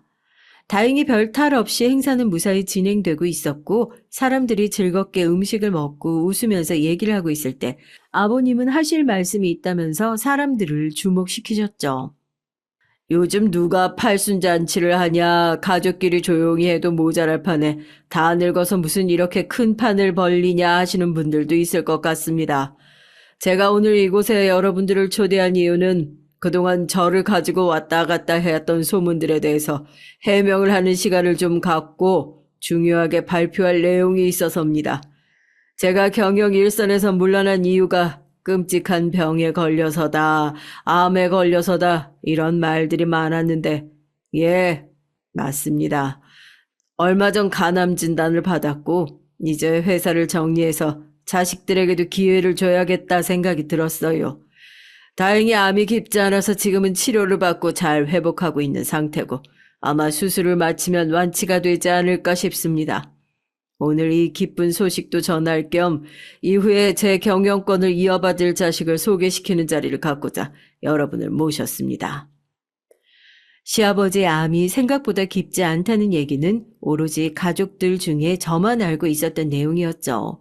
당장이라도 요양병원에 집어넣을 생각을 하고 있었던 시동생과 동서는 그 얘기를 듣자마자 사색이 되어 땀을 삐질삐질 흘리기 시작했습니다. 그래도 별일 없이 본인들한테 경영권이 넘어갈 거라고 생각했는지 사람들에게 웃으면서 감사 인사를 하고 있는 모습이 참 가증스럽더라고요. 시아버지는 변호사를 대동해서 경영권 승계에 대한 내용과 유언장의 내용을 미리 발표를 하셨고 예상했던 것처럼 그 내용은 시동생이 아닌 저희 남편에게 경영권 모두와 가지고 계신 주식 전부를 양도하시겠다는 내용이었어요. 그 내용을 듣자마자 시동생과 동서는 사람들이 많이 보고 있는 자리라는 것도 있고 아버님 앞에 나서서 어떻게 자기들을 그런 식으로 이용만 하고 버릴 수 있냐며 따져 묻더군요. 가만히 얘기를 듣고 있던 아버님은 아무 말 없이 그 자리에서 동서의 뺨을 세차게 올려 붙였습니다. 이 집에 들어와서 욕심 가득한 얼굴로 내가 언제 죽을지 시간만 재고 있는 것을 내가 모를 줄 알았냐? 자리를 물려준다는 소리를 하지도 않았는데 어디서 뻔뻔하게 지자리인 것 마냥 내 눈 감기 전까지 너희 둘한테 뭐 하나라도 물려줄 일 절대 없으니까 너희는 이 행사가 끝나자마자 집으로 돌아가서 당장 짐부터 싸. 고의한 것들. 이게 지금 무슨 상황인지 이해도 못하고 눈만 껌뻑이는 남편을 뒤로하고 제가 시아버지께 조용히 인사를 올리고 그 옆에 섰습니다. 바닥에 주저앉아 있는 동서는 뺨을 감싸쥐고 표독스러운 얼굴로 저를 쏘아보더라고요. 이게 무슨 일인가 싶으시죠? 사실 저희 아버님은 암 진단을 받은 순간부터 어느 정도 이 상황을 예상하고 계셨던 모양이에요. 저를 불러서 사실 암이 그렇게 깊지 않다는 얘기를 하시면서 분명히 욕심 많고 표독스러운 동서가 집에서 유일하게 자기 편이 되어주지 않는 저를 가장 먼저 포섭할 거라면서 저에게 동서가 하는 얘기들을 전달해 주실 것을 부탁하셨죠. 저는 아버님의 병환이 깊지 않다는 사실에 안도하면서 제가 동서의 꾀임에 넘어갈 수도 있는데 어떻게 저를 믿으실 수 있냐 물었습니다. 제 물음에 아버님이 딱 한마디 하시더라고요. 넌 내가 자식만큼, 아니 자식보다 더 믿는 며느리니까. 시집을 오고 난 이후로 한 번도 군소리 없이 며느리가 해야 할 도리를 다 하며 살아왔고 아버님도 그런 저의 노력을 누구보다 잘 알기 때문에 이번 일도 현명하게 아버님의 손발이 되어줄 거라 믿는다며 저에게 숨김없이 모든 것을 다 말씀해 주셨어요. 시동생은 경영권을 물려주기에는 욕심이 너무 많고 언제든 사고를 칠 수 있는 사람이니까 회사를 물려받아 매각을 하더라도 그 주체가 저희 남편이 되었으면 좋겠다면서요. 아버님의 마음을 누구보다 잘 이해를 하니까 이번에도 주신 숙제를 충실하게 잘 해내야겠다 얘기를 했고 그 이후에 정말 아버님이 예상하셨던 것처럼 동서가 아버님을 요양병원에 보내고 회사를 본인이 차지할 요량으로 저를 포섭하기 위해 접근하더라고요. 모든 것을 다 알고 있는 제가 동서의 끔찍한 계략을 들었을 때 얼마나 기가 막혔을지 상상이 되시나요? 마음 같아서는 그 자리에서 동서에게 주먹이라도 한 대 날리고 싶은 심정이었어요. 대체 아버님은 몇 수 앞까지 내다보신 건가 그 당시에도 소름이 끼쳤었는데 결국 이렇게 사람들이 보는 앞에서 누가 본인 편이고 누가 본인의 뒤통수를 칠 사람인지 버젓이 보여주시기 위함이었다고 생각하니까 저희 아버님의 지혜에 다시 한번 감탄했습니다. 동서는 아직까지 현실을 받아들이지 못하고 아버님의 바짓가랑이를 붙잡고 전부 다 거짓말이라고 오히려 제가 요양병원에 보내자고 했다고 거짓말까지 하더라고요. 그런 제가 동서에게 말없이 녹음기를 켜서 던져줬습니다. 그 녹음기 안에는 동서가 저를 포섭하기 위해 했던 끔찍한 얘기들이 여과 없이 녹음이 되어 있었고 아버지의 바짓가랑이를 붙잡고 울고불고 난리를 치던 동서도 더 이상 변명의 여지가 없다고 생각했는지 맥없이 떨어져 나가더라고요. 저희 남편은 저보다 더 화가 나서 시동생의 멱살을 붙잡고 네가 감히 아버지한테 어떻게 그런 수작을 부릴 수 있냐면서 행사장이 잠깐 아수라장이 됐습니다. 집으로 돌아가는 길 아버님은 끝까지 남편에게도 비밀을 지켜주고 결과적으로 본인을 지킬 수 있게 도와줘서 감사하다는 인사를 하셨어요. 시동생과 동서는 그날로 아버님이 주신 재산을 몽땅 빼앗기고 회사에서도 명패 하나 남기지 않고 깔끔하게 흔적을 지워버렸습니다. 시동생만이 계속 찾아와서 동서랑은 당장 이혼을 할 테니까 본인이라도 받아달라 무릎을 꿇고 빌고 있지만 이렇게 자기 입속을 위해서 마누라도 버리고 찾아오는 놈이 언제라도 자기 가족들한테 등 안 돌리겠냐면서 아버님은 저희에게도 절대 문을 열어주지 말라 신신당부를 하신 상태예요. 저희 남편이 회사를 물려받게 될지는 모르겠어요. 그래도 남은 날 동안 아버님을 지키는 일에 본인도 물심양면으로 돕겠다고 하니 저희는 이 소중한 가족을 목숨 끝나는 날까지 열심히 지켜보려고 노력하렵니다. 시동생과 동서 같은 불안당들로부터 말입니다. 안녕하세요. 저는 이제 결혼한 지 8년 차인 30대 중반 여성입니다. 사연을 쓰기에 앞서 여러분께 저는 질문을 2가지 던져보고 싶어요. 여러분은 동서 그리고 신우이가 있으신가요? 혹 있으시다면 사이가 좋은 편인가요? 솔직히 말하면 전 시누이 그리고 동서와 사이가 그닥 좋지 않거든요. 이상하게도 그 둘은 쿵짝이 참 잘 맞던데 전 처음부터 약간 소외되는 느낌을 받기도 했고 저와 영 안 맞는 두 사람이라는 생각이 들었죠. 그래서인지 저희는 처음부터 잡음과 마찰이 많았고 그동안 그냥 그러려니 하고 지내고 있었는데 점점 갈수록 시누이 그리고 동서와 갈등이 점점 심해져서 이젠 더 이상 견딜 수 없을 지경에 이르러서 이렇게 사연을 보내게 됐어요. 제 얘기 한번 들어봐 주세요. 먼저 저희 가족 관계부터 설명을 해드려야 이해하시기 편하실 것 같아요. 저희 남편은 이남 일녀 중 첫째입니다. 저희는 아들이 둘이고요. 남동생은 결혼해서 딸 둘이 있어요. 여동생도 일찍이 결혼을 했고요. 동서 얘기부터 먼저 좀 해볼게요. 제가 처음 동서가 좀 이상하다고 저랑 잘 안 맞는다는 걸 느꼈던 건 제 결혼식 때였습니다. 그때는 동서가 시동생이랑 결혼을 하기 전이었거든요. 결혼을 하기도 전부터 동서가 제게 저질렀던 만행들은 정말 어이가 없고 소름이 끼쳐요. 전 5월에 결혼식을 했어요. 왜 5월에 신부란 말 있잖아요. 어렸을 때부터 제일 좋은 계절에 결혼을 하는 게 제 꿈이었거든요. 정말 날이 찢어지게 맑고 화창한 날 새하얀 웨딩드레스를 입고 야외 결혼식을 하는 거. 상상만으로도 너무 달콤하고 행복하지 않으신가요? 전 남편에게도 그 얘기를 종종 했었고 긴 연애 끝에 준비한 결혼식이라 마음 먹은 대로 저희는 5월에 결혼식을 올리게 됐었죠. 생각보다 워낙 금액이 비싼 탓에 야외 결혼식은 아니었지만요. 그런데 동서가 참 결혼식을 하기 전부터 아주 별스럽게 잡음을 내는 거예요. 남편이 시댁 집안의 첫째고 개혼이었거든요. 그러니 남편 결혼식 날짜를 동생들과 상의할 일이 뭐가 있겠어요. 양가 부모님과 상견례하며 결혼식 날짜를 잡고 가족들에게 통보를 했는데 그걸 전해 들은 동서가 딴지를 걸기 시작하는 겁니다. 그 길로 시댁에 찾아와서 아주 울고불고 난리가 났었다고 해요. 어머니, 정말 너무하신 거 아니에요? 제가 그렇게 5월에 오빠와 식을 올리고 싶다고 노래를 불렀는데 형님 결혼식을 5월로 잡으셨다뇨. 아이, 5월에 하면 어떻고 6월에 하면 또 어떠니? 아이, 집안의 첫째가 결혼을 먼저 하는 게 순서인데. 아, 이번엔 너희가 양보하고, 아이, 좀 기다려주면 안 되겠어? 전 꼭 5월에 야외 결혼식 하고 싶었단 말이에요. 듣자 하니까 형님 낸 돈이 없어서 야외 결혼식도 못 한다던데. 아, 그럴 거면 굳이 5월에 결혼할 이유도 없잖아요. 저희가 먼저 하고 형님 네가 날 좋은 가을, 그러니까 10월에 하시면 안 될까요? 어디 제주도에서는 순서 바뀌어서 결혼하게 되면 동생은 형 결혼식에 참석도 못 한다고 하더라. 입장 퇴장하는 걸 보면 부정이 탄다나. 아, 그런 말들이 미신 같아도 괜히 있는 게 아니야. 그리고 아무래도 일가 친척들 보기에도 좀 그래.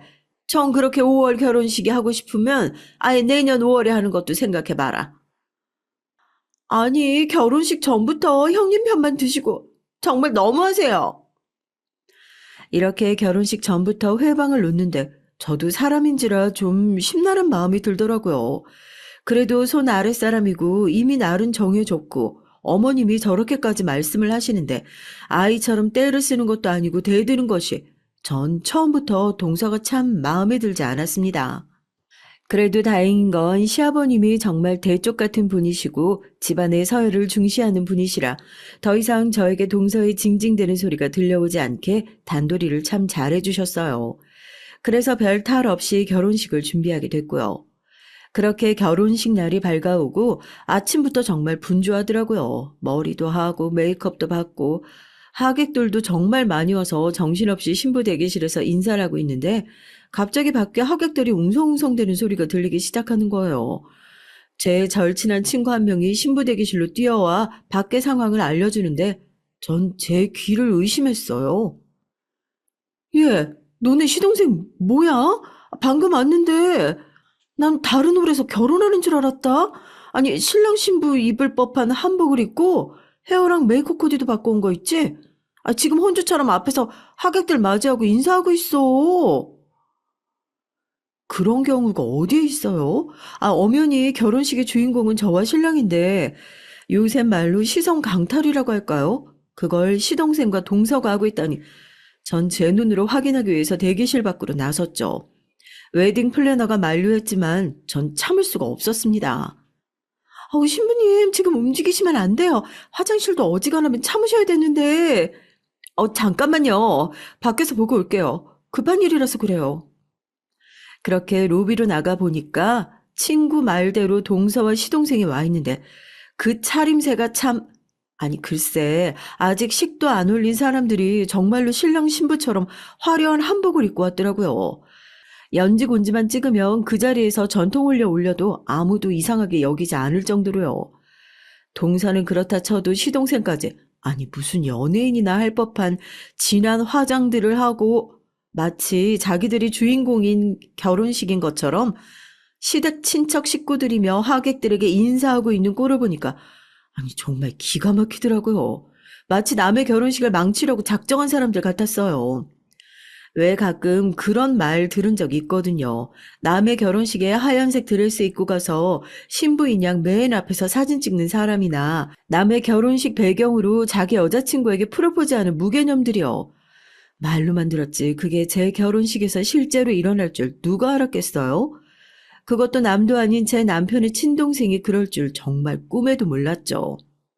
하지만 처음 보는 시댁 집안분들 앞에서 동서와 시동생에게 크게 화낼 수도 없고 마침 웨딩 플래너도 쫓아나와서 어서 들어가서 이제 신부 입장 준비를 해야 한다고 해서 제 어깨를 막 돌려 세우는 바람에 뭐라 따지지는 못했지만요.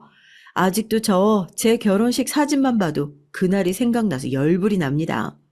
결혼식 사진도 어찌나 앞줄에 서서 찍었는지 딱 사진을 펼치자마자 눈에 들어오는 건 주인공인 저와 남편이 아니라 어디 무당같이 입고 온 시동생과 동서라니까요. 그러고 보면 저는 참 이상하게도 학창 시절이나 직장 생활을 할 때에도 여자 선후배들과 사이가 그닥 좋지 않았는데요. 특히 동서 같은 스타일과 정말 안 맞는 편이에요.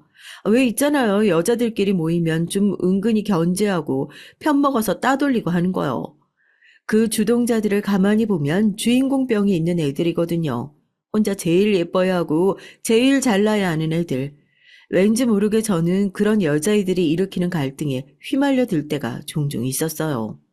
제가 좀 체구도 작고 순하게 생긴 편이거든요. 처음에는 착한 인상에 우습게 보고 절 만만하게 대하려고 하거나 좀 무시하는 여자애들이 참 많았어요. 중학교 다닐 때 그런 저를 학창시절 내내 저를 괴롭히던 동창생 한 명이 있었거든요. 한날은 남자애들끼리 모여서 누가 우리 반에서 제일 예쁘다 하는 인기 투표 같은 걸 한 모양이었어요. 저를 따돌리던 그 동창생 제법 저희 반에서 인기가 많았거든요. 리더십도 있고 본인도 자기가 그럴 줄 알고 친구들을 확 휘어잡는 스타일이요. 그러니 걔는 자기가 본인이 인기 투표에서 1위를 할 걸로 예상하고 있었겠죠. 그렇게 은근히 결과를 기대하고 있었는데 이게 웬걸 뚱딴지같이 제가 남자들 사이에서 제일 인기가 많다는 결과가 나와버린 겁니다. 제 입으로 말하긴 좀 그렇지만 어쨌든 남자애들은 좀 청순하고 얌전한 스타일인 저를 제일 좋아했다나요. 아무튼 그런 소식을 듣고 얘가 갑자기 돌변을 하기 시작했어요. 마치 제가 눈에 가시인 것처럼 저를 표시 안 나게 괴롭히기 시작했죠. 유치하게 제가 단짝 친구랑 손잡고 매점이라도 가려고 하면 쏜살같이 달려와서 그 친구만 쏙 데려가고요. 너네 어디 가? 매점 가? 맞다. 나 너한테 줄 거 있었는데 잠깐 사무랑 같이 가자. 체육 시간에 피구를 하거나 하면 교묘하게 저만 공격하고 남들 다 있는 데서 저를 은근히 깎아내리기도 하고요. 복도로 지나가면 발 걸어서 넘어뜨리고 막 웃고 그런 나쁜 장난들 치고요. 그렇게 학창 시절 내내 저를 괴롭히는데 쓸데없는 힘을 빼던 그 친구가 딱 생각이 나는 게 바로 동서가 하는 짓들이었어요. 그날도 저 때문에 본인이 원하는 5월에 결혼식을 치르지 못했다는 안갚음인지 아니면 어디서라도 본인이 주인공이 돼야 직성이 풀리는 성격 때문인지 동서가 그런 일들을 벌인 게 아니겠어요. 그렇게 동서와 시작부터 좋지 않다 보니까 저는 정말이지 동서와 마주치는 일이 달갑지 않았습니다. 특히 명절 때는요, 전 시댁 가기 며칠 전부터 두통과 소화불량이 왔어요. 이런저런 이유도 있지만 가장 큰 이유는 아무래도 동서 때문이었죠. 저희가 결혼하고 결국 그해 가을에 동서와 시동생도 결혼식을 올렸어요. 어찌나 둘이 사랑꾼들인지 내년 5월까진 도저히 기다릴 수가 없다나요. 그런데 동서네가 결혼한 지 한 달쯤 됐고 추석 연휴가 됐어요. 그래도 동서네가 결혼하고 처음 맞는 추석이니까 신경이 좀 쓰이더라고요. 동서네 친정에 갈 때 들고 갈 선물까지 마련해서 시댁에 갔는데요. 글쎄 동서네가 추석 연휴에 해외여행을 간다는 거예요. 이게 다 뭐야? 아유, 이번에는 추석 선물을 왜 이렇게 많이 사왔어? 이번에 동서도 들어오고 나서 새로 맞는 명절이니까 좀 풍성하게 준비해봤어요, 어머님. 근데 동서는 아직 안 온 거예요? 어? 아, 얘 얘기 못 들었어? 아, 걔네 해외여행 가서 이번 추석에는 못 온다고 했어. 어머, 그래요? 아니, 신혼여행 다녀온 지 얼마 안 됐을 텐데 피곤하지도 않나? 역시 젊은이 좋긴 좋네요, 어머님. 그러니까 신혼여행도 어디 외국으로 일주일 넘게 다녀온 지 얼마 되지도 않아서 그것도 첫 명절에 해외여행을 핑계로 시댁에 오지 않은 게 좀 그렇더라고요. 어머님도 내심 서운해 하시는 것 같아서 너스레를 떨며 얘기를 했지만 저도 마음이 많이 불편했어요. 아니, 해외로 나가는 거면 비행기표도 미리 다 끊어놨을 테고 다 계획에 있을 텐데 양해라던가 안부도 없이 시부모님께만 전달하면 끝인가요? 마침 추석이 지나고 명절 때 못 보고 했으니까 다 같이 식사나 하자는 아버님의 부름에 간 자리에서 동서를 만나 제가 한 소리 했죠. 동서, 여행은 잘 다녀왔어? 재밌었어? 네, 형님, 말도 마세요. 거기가 한국인지 외국인지. 아우, 이제는 명절이라고 조상님 모시고 그런 것도 없나 봐요. 전부 다 한국 사람들이 외국에 나와서 어찌나 바글바글 하든지. 기분도 못 내고 돌아온 것 같아요. 그러니까 명절 때는 어지간하면 가족끼리 모여서 시간 보내는 게 좋지 뭐. 동선의 일정 내가 왈가왈부할 건 아니지만 그래도 미리 연락을 한번 줬으면 좋았을 것 같다는 생각이 드네. 게다가 신혼여행도 다녀온 지 얼마 안 돼서 또 해외여행이라니 좀 무리한 거 아니야? 어머 형님, 이번 여행은 저희 친정 부모님께서 특별히 경비 보태주셔서 다녀온 거예요. 혹시 지금 저희 돈 쓰는 거에 참견하시는 거예요? 아님 저희끼리만 해외여행 다녀왔다고 질투하시는 거예요? 그렇게 얘기하시니 저도 기분이 좀 나쁘려고 하네요. 기분 나쁘라고 한 소린 아닌데, 아니, 그리고 여행 경비 그런 걸 많이 쓴다고 뭐라고 하던 게 아니라 나는 뭐라 더 말을 하려고 하다가 그만 말문이 막혔는데 그게 왜인 줄 아세요? 글쎄 저에게 도끼 눈을 뜨고 기분이 나쁘다고 하던 동서가 벼랑간 갑자기 훌쩍훌쩍 눈물을 짜기 시작하는 거예요. 형님, 정말 너무하세요. 아무리 그러셔도 그렇게 말씀 심하게 하시면. 네, 형님. 아무튼 알겠어요. 그렇게 서운하고 기분이 나쁘신 줄 몰랐네요. 제가 여행 갈 생각이 들뜨기만 해서 이것저것 생각을 못한 것 같아요. 죄송해요. 보니까 마침 뭘 찾으신다고 아버님이 부엌에 들어오셨는데 그걸 보고선 갑자기 막 눈물을 흘리니 졸지에 저만 갓 시집 온 동서 잡는 나쁜 드센 형님이 돼버린 거 있죠? 잘 지내자는 의도로 실수한 건 얘기했더니 오히려 역공격을 당해버린 거죠. 무슨 일이냐? 아, 왜 이 애는 시집 오자마자 눈물바람이야? 형님이 저 추석 때 못 온 걸 가지고 엄청 뭐라고 하시네요, 아버님. 제가 사과를 드리는 참이었어요. 제가 생각이 짧았나 봐요. 그래, 다음부터 명절 때는 가족들 다 같이 모여서 시간 보내는 것이 좋겠구나. 해외여행은 너네 시간 날 때 다녀와도 충분하지. 그리고 큰며느리 너도 너무 갓 시집온 세대 기강 잡는다고 무섭게 드자비하고 그러지 말아라. 집안에 웃음이 넘쳐나야지 명절 아침부터 눈물바람 나면 쓰겠어. 그런 식으로 첫 명절을 시작하니 동서는 저를 대놓고 무시하기 시작했어요. 명절이든 무슨 일이든 모이면 설거지만 하고 방에 쏙 들어가 있고 그러더라고요. 동서도 나와서 이것 좀 같이 하자. 아, 뭘 좀 같이 하려고 치면 방에 들어가 있고 그러네? 형님 오면서 멀미를 했더니 속이 좀 안 좋아서 잠깐 누워 있어야 할 것 같아요. 죄송해요. 말은 그렇게 하면서 밥상을 차려 놓으면요. 속도 안 좋다는 사람이 밥은 기가 막히게 또 잘 먹어요. 그러고는 설거지 조금 하는 신용하다가 또 방에 쏙 들어가 버리고. 저희 시부모님이요. 처음에는 혼내는 신용도 하고 제 편도 들어주시고 그러시더니 동서애가 은근히 잘 산다고 들었거든요.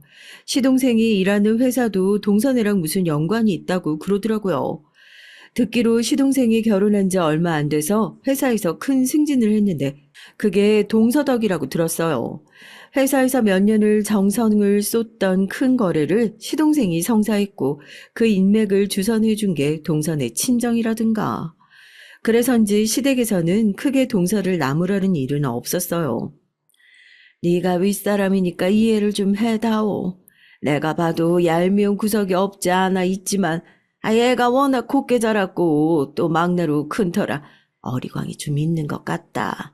그래도 형님 형님 하면서 엄살 부리는 꼴이 제법 귀엽기도 하지 않니? 마음씨 넓은 네가 이해 좀 해줘.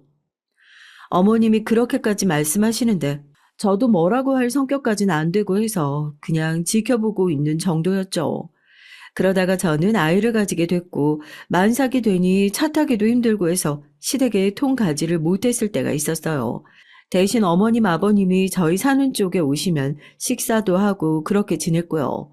그러다 보니까 자연스럽게 동서애랑 마주칠 일도 없게 되더라고요. 그러던 어느 날은 갑자기 동서가 전화를 하길래 솔직히 받기 싫어서 안 받았거든요. 그랬더니 이번에는 시누이한테 전화가 오는 겁니다. 제가 아직 저희 시누이 얘기를 안 했죠? 저희 시누이는요, 동서와는 또 다르게 저와는 정말 상극인 사람인데요. 직장 다니다 보면, 아니, 그냥 종종 모임에 있어서도 꼭 누굴 가르치려고 들고 그러는 사람 있잖아요. 배운 사람처럼 행동을 하면서 은근히 사람을 일방적으로 무시하는 사람들이요. 시누이는 학교에서 선생님을 하고 있었는데요. 그래서인지 은근히 남을 깔보고 가르치는 성향이 있었어요. 생김새도 옛날로 치면 기숙사 사감 선생님들이랑 똑같이 생겼거든요. 깐깐하기도 그와 비슷했고요. 그래서 저는 시누이도 원래부터 썩 좋아하지 않았는데 계속 전화가 오니 어쩔 수 없이 받았는데요. 한다는 말이 참 처음부터 시비 쪼더라고요. 언니, 왜 이렇게 연락이 없어요? 서운해요. 저번에도 제가 전화했는데 요새 둘째 오빠 내가 전화해도 안 받는다면서요? 안 그래도 전화 온 거 보고 다시 전화해야지 하다가 요즘 바빠서 잊어버렸네요. 잘 지내죠? 그냥 받기 싫으면 받기 싫어서 안 받았다고 하면 될걸.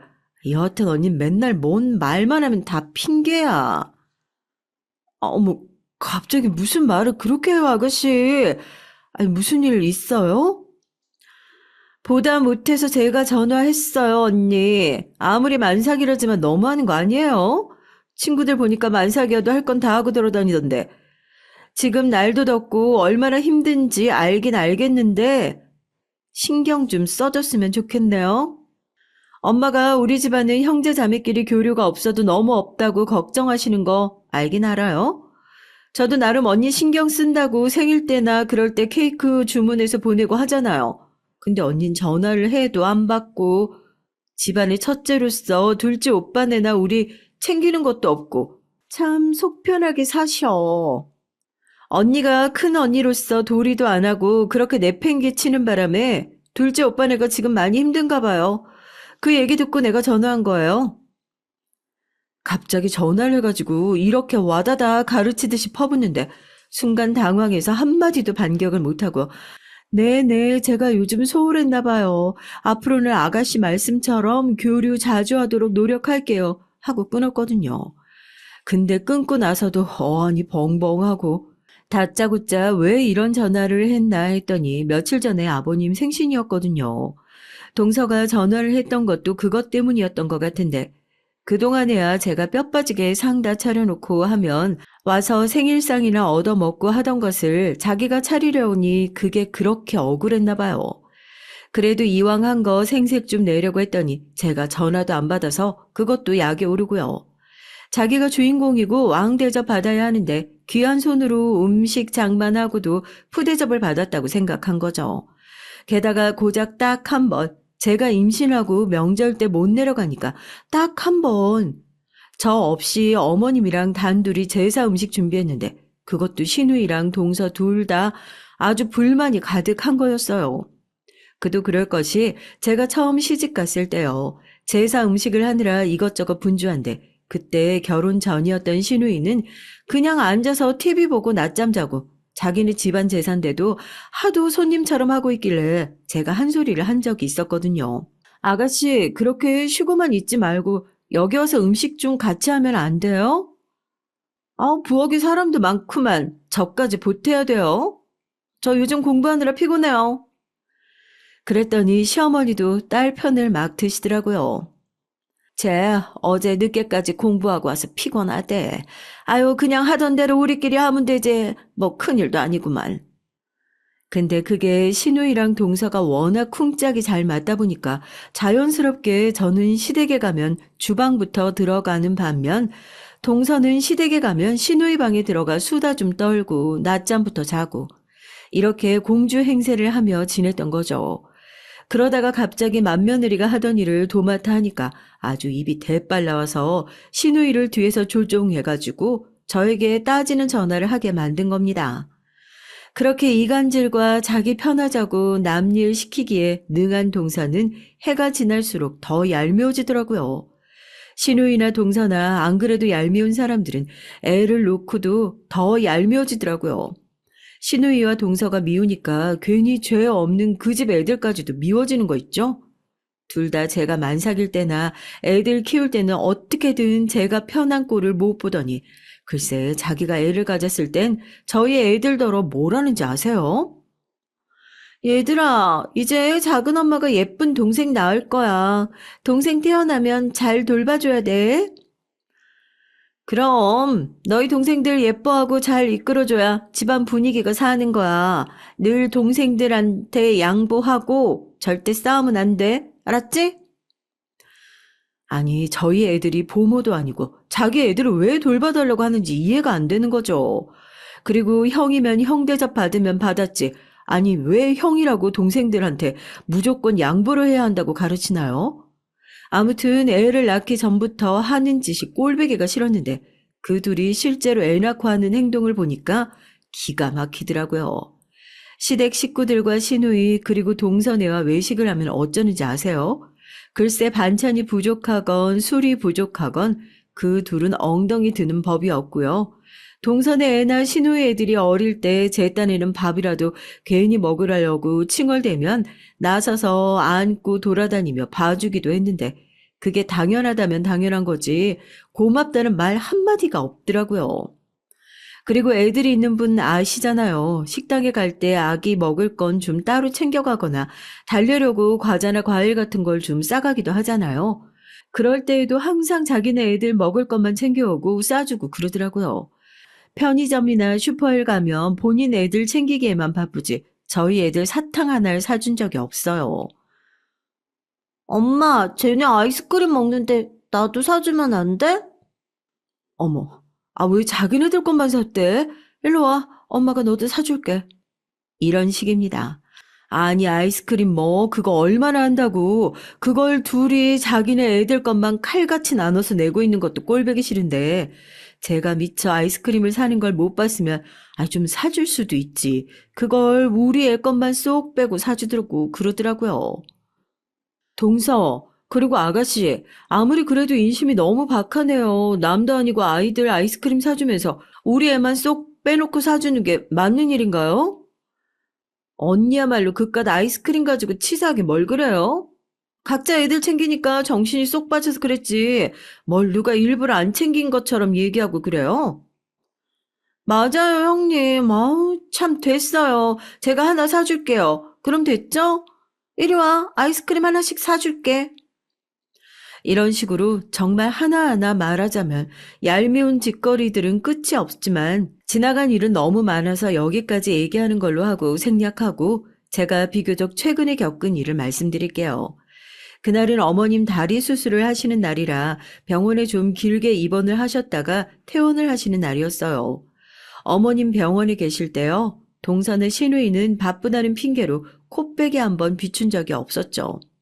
늘 병원에 붙어 있지 못했지만 그래도 짬날 때마다 어머님 잘 계신지 들여다보고 조금이라도 간병을 하는 건 저나 제 남편이었어요. 그래도 정 큰 불만이 없었죠. 큰 며느리로서 해야 할 도리라고 생각했고 저는 시부모님을 저희 부모님과 마찬가지로 생각했기에 그리 어려운 일도 아니었고요. 그런데 얄미운 동서와 시누이가 시어머니가 퇴원한다는 소식을 듣자 시댁으로 득달같이 달려오는 게 아니겠어요? 마치 병원에 계실 때는 붙박이로 붙여놓고 병간호를 하랄까봐 들여다보지도 않던 사람들이 이제 고생거리 다 끝나니 엄마, 어머님 하면서 달려와서 우는 소리를 하는 겁니다.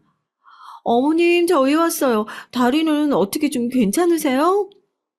엄마, 우리가 얼마나 걱정했다고. 이제 다 나은 거지? 아유, 그럼. 아유, 네 언니가 얼마나 극진히 보살펴줬는지 그 덕을 좀 본 것 같구나. 어머님이 제 칭찬을 하기 무섭게 동서는 말을 돌리더라고요. 왜 제가 말했잖아요. 그놈의 주인공병. 제가 극진히 병수발을 해드린 것이 칭찬을 받게 될 것 같으니까 바로 질투가 나서 화제를 바꾸는 모양이 참 유치하기도 하고 우습기도 했어요. 그나저나 형님, 어머님 말씀처럼 병원 왔다 갔다 하시느라 고생하셨을 텐데 좀 쉬시지 뭘 이렇게 또 바리바리 싸우셨어요? 아니요, 어머님 회복에 도움이 좀 될까 해서 사골국 좀 해왔어.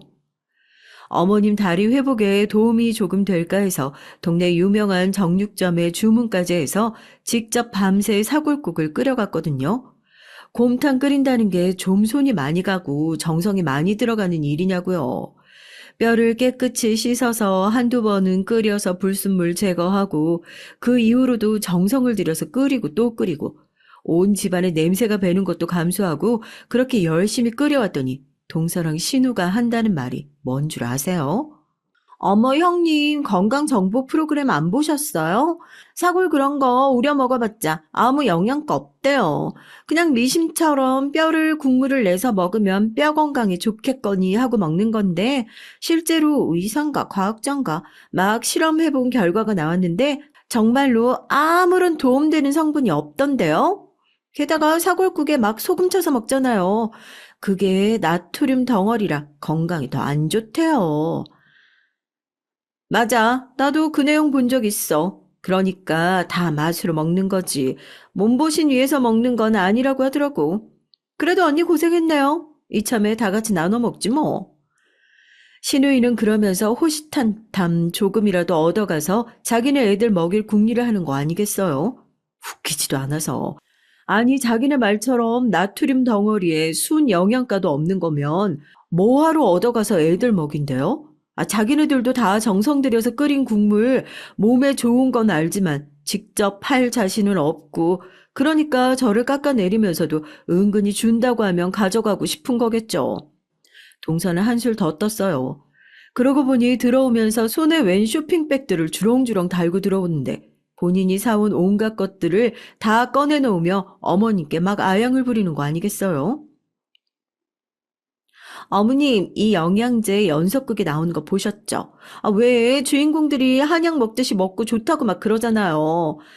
이거 알고 보니까 뼈 건강이 좋은 영양제더라고요. 전화 주문으로밖에 못 사는 거고 한 번 살 때 큰돈 들여 사야 하는 건데 제가 어머님 건강 생각해서 이렇게 사왔어요. 한번 드셔보세요. 엄마, 이건 내가 산 건데 요새 콘드로이친이라는 게 핫하대. 사골 한 사발 먹을 거면 이 콘드로이친 하나로 충분하다나?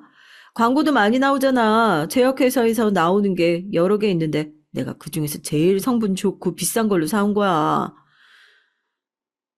그래도 아프고 수술까지 하고 나서 퇴원했는데 자식들이 이렇게 바리바리 싸가지고 와서 늘어놓으며 어머님 걱정을 하니 어찌 좋지 않으시겠어요. 어머님은 그저 입이 귀에 걸리셔서는 그래 그래 고맙다고 얘기하실 뿐이죠. 아유, 내가 다 늙어서 이게 웬 호강이냐? 아무쪼록 참 고맙다. 우리 큰며느리에게도 참 고맙고 둘째 며느리도 고맙고, 아이고, 우리 막내딸도 너무나 고마워. 고맙다고 손을 꼭 잡고 하시는 말에 진심이 느껴지긴 했지만 기분은 영 좋지 않았어요. 어머님이 병원에 입원해 계실 동안 제일 고생하고 신경 쓴 건 저였는데 신우이와 동서는 숟가락만 얹어서 똑같은 공치사를 듣는 것 같은 기분이 들었기 때문이죠. 그때까지만 해도 나도 늙었나? 왜 이리 생색을 내고 싶어 하나? 제 자신 스스로를 질책하고 있었어요. 좋은 마음으로 우러나와 한 행동임에도 신우이나 동서보다 큰 칭찬을 받고 싶어 하고 또 인정받고 싶어 하는 꼴이 동서와 다름없는 것 같아서 제 자신이 조금 한심하게 느껴졌거든요. 마음을 다잡고 그냥 집에 가려고 일어서서 나오는데 동서와 신우이도 따라 나서더라고요. 형님 가시게요? 저도 이만 가야겠나요? 애들 데리러 갈 시간이 돼서. 어머님, 형님이 가져오신 사골국에 밥 잘 챙겨 드시고 제가 준비한 영양제도 꼭 때 맞춰서 챙겨 드세요. 아셨죠? 나도 같이 가. 엄마, 나도 가볼게. 그래도 많이 건강해 보여서 다행이다. 무슨 일 있으면 전화하셔. 그렇게 저희 셋은 시어머니 집을 나섰습니다. 현관에 나서자마자 동서가 저 보란 듯이 으스대며 차 키를 눌러대는데 삐빅거리며 깜빡등이 켜지는 게 웬 벤츠를 새로 산 거예요. 차에 대해서 저는 잘 모르고 또 차 욕심은 있지도 않아서 그냥 새 차로 샀겠거니 했지만 워낙 자랑하는 걸 좋아하는 사람이니 대충 놀라는 척을 해줬죠. 어머, 동서 차 바꿨어? 멋지다. 근사한데 이거 제법 비싼 차 아니야?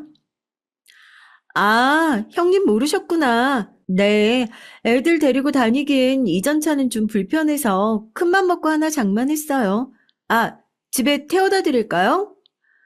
아니야, 됐어. 아가씨랑 같은 방향이니까 아가씨나 태워다 드려. 난 먼저 가볼게. 그렇게 인사를 하고 떠나려는데 동서가 머뭇거리면서 제 팔을 붙잡는 거예요. 아, 참, 형님, 가시기 전에 제가 한 말씀 드려도 될까요? 무슨 말을 하려나 쎄한 기분이 들었는데 아니나 다를까 정말이지 정말 기분 나쁜 말들을 눈 하나 깜빡하지 않고 늘어놓는 거 아니겠어요? 형님, 앞으로 사골국을 끓이니 그런 거 하지 말아주셨으면 해요. 저희도 시간 들이고 돈 들여서 어머님 위해서 영양제 사갔는데 형님이 무슨 밤을 새서 뼈를 고았느냐 하면서 오버하시니까 저희가 얼마나 민망하겠어요? 다 형편에 맞게 하는 거라지만, 그래도 형님 어머님한테 돈 좀 쓰세요. 아니면 지금처럼 몸으로 때우시는 건 괜찮은데, 그러실 거면 저희에게 미리 귀뜸이라도 해주시든가요. 그럼 저희가 차라리 돈으로 값을 쳐서 드릴게요. 형님 팔아도 이 차 못 사는 거 알죠? 저희는 남는 게 돈이니까 미리 연락만 주세요. 얼마든지 값 쳐서 드릴 테니까요. 저는 동서의 조롱하는 듯한 말을 듣는 순간 화가 머리끝까지 치밀어 올랐습니다. 신우이는 미리 차에 타 있어서 이 말들을 못 들은 것 같았지만 똑같은 종족이라고 여겨져서 신우이까지 평생 꼴보기 싫어졌어요. 동서야말로 말이 너무 심하네. 돈이 많고 적음을 떠나서 나 동서 손윗 사람이야. 형님이라고. 근데 그게 무슨 말버릇이야? 앞으로 어머님한테 효도를 하던 불효를 하던 동서 마음대로 해. 동서랑 앞으로 상의할 일 절대 없으니까. 뭐? 돈으로 쳐줘? 그 말은 내가 반드시 잊지 않을게. 앞으로 마주치는 일 없게 각자 잘 살자고. 유유상종이라는 말 뜻은 알고 있지? 같은 부류의 사람이 될까봐 더 말 안 섞을게. 그럼 조심히 가. 그렇게 쿨한 척 경고를 하고 집으로 돌아왔지만 밤새 화병이 나서 잠을 한숨도 못 자겠더라고요. 자꾸만 귓가에 동서의 목소리가 들리는 듯 했어요. 특히나 그 말. 형님 팔아도 이 차 못 사는 거 알죠? 이 말이요. 동이 트기도 전에 전 어두운 옷을 챙겨 입고 모자를 깊이 눌러 쓰고 동선의 집으로 향했어요. 혹시나 누가 알아볼까봐 일부러 아들 옷까지 훔쳐 입고 갔었다니까요. 그렇게 가서 주차장을 뒤져보니까 동서 차가 있더라고요. CCTV가 있나 올려다보니까 은근히 기둥 뒤에 가려져 있어서 보이는 것 같지도 않길래 준비해간 낙하를 꺼내서 동서차에 낙서를 하기 시작했습니다. 미친 X, 쌍 X, 죽어라 등등 초등학생이나 할 법한 욕을 그 비싼 벤치에 마구 갈겨줬죠. 동서 휴대폰 전화번호도 일부러 큼지막하게 하나 써뒀어요. 제 연락처는 010 땡땡땡이 땡땡땡입니다. 제 면상이 궁금하신 분들 여기로 연락주세요 라고 친절히 메모도 남겨두고요. 순식간에 동서차를 엉망으로 만들어 놓고 얼른 집에 들어와 누웠죠. 남편은 골아 떨어져서 제가 나갔다 온 줄도 모르더라고요. 얼마나 속이 시원하고 고소하던지 10년 묵은 채증이 확 내려간 것 같더라고요. 그때까지만 해도 저는 동서가 말한 그대로 돌려줄 생각만 했어요. 그동안 제가 동서 말처럼 제가 몸으로 떼운 값을 돈으로 친다면 벤츠 한 대 값은 훌쩍 넘을 것 같았거든요. 그래, 네가 돈으로 쳐준다고 네 입으로 말했다. 그래서 그렇게 차를 망쳐놓은 거예요. 그 차를 타고 다니며 얼마나 의스대고 다른 사람들을 무시했을지 안 봐도 비디오잖아요. 나처럼 안갚음을 하고 싶은 사람은 동서에게 직접 연락을 하게끔 동서 연락처도 친절히 남겨뒀고요. 그런데 다음 날부터 시댁은 의외의 일로 뒤집어지고 난리가 나고 말았어요. 막 경찰들이 오고 실화 탐사네 막 이런 프로그램을 하는 방송국에서 취재를 나오고요. 알고 봤더니 세상에 사람은 참 못되게 살면 대가를 치르게 되어 있다는 말이 사실인 게 틀림없더라고요. 사실 동서는 몇 년 전부터 남모를 괴롭힘을 당하고 있었다고 해요. 학창시절에 그렇게 힘없고 약한 애들을 괴롭히고 다녔었는데 그중 한 명이 억하심정을 가지고 있다가 어떻게 동서가 사는 집이며 연락처를 알아냈는지 그렇게 끈질기게 동서를 협박하고 괴롭히고 있었다나요? 시댁에 갔더니 동서가 울면서 피신을 와 있고 자초지종을 얘기하더라고요. 어머님, 아버님, 여보, 저 정말 무서워요. 그 스토커가 너무 끈질기게 저를 협박해온 건 몇 달 됐거든요. 전 얼굴이며 이름도 기억이 안 나는 동창인데 자꾸 제가 학교 다닐 때 자기를 괴롭혔다는 거짓말을 하면서요. 그동안에는 그나마 문자로 이상한 말을 보내거나 집으로 우편물을 보내는 정도가 다였는데 이렇게 차에다 막 낙서를 해놓을 줄은 몰랐어요. 아우, 동네 창피하고 무섭고 살 수가 없어요. 저 당분간만 애들이랑 애들 아빠랑 여기서 좀 지낼게요. 그래도 되죠, 어머님? 시댁 어른들께서는 무슨 일인가 황당해 하셨지만 당장 협박이라든가 스토커라든가 하는 무서운 말들을 겪자 당연히 본인들이 데리고 있어야 한다고 생각들을 하시더라고요. 근데 동서의 말을 들으니 짐작이 가는 게 있었어요. 왜 저도 학교 다닐 때 막 동서 같은 애들한테 괴롭힘 당한 적이 있다고 했잖아요.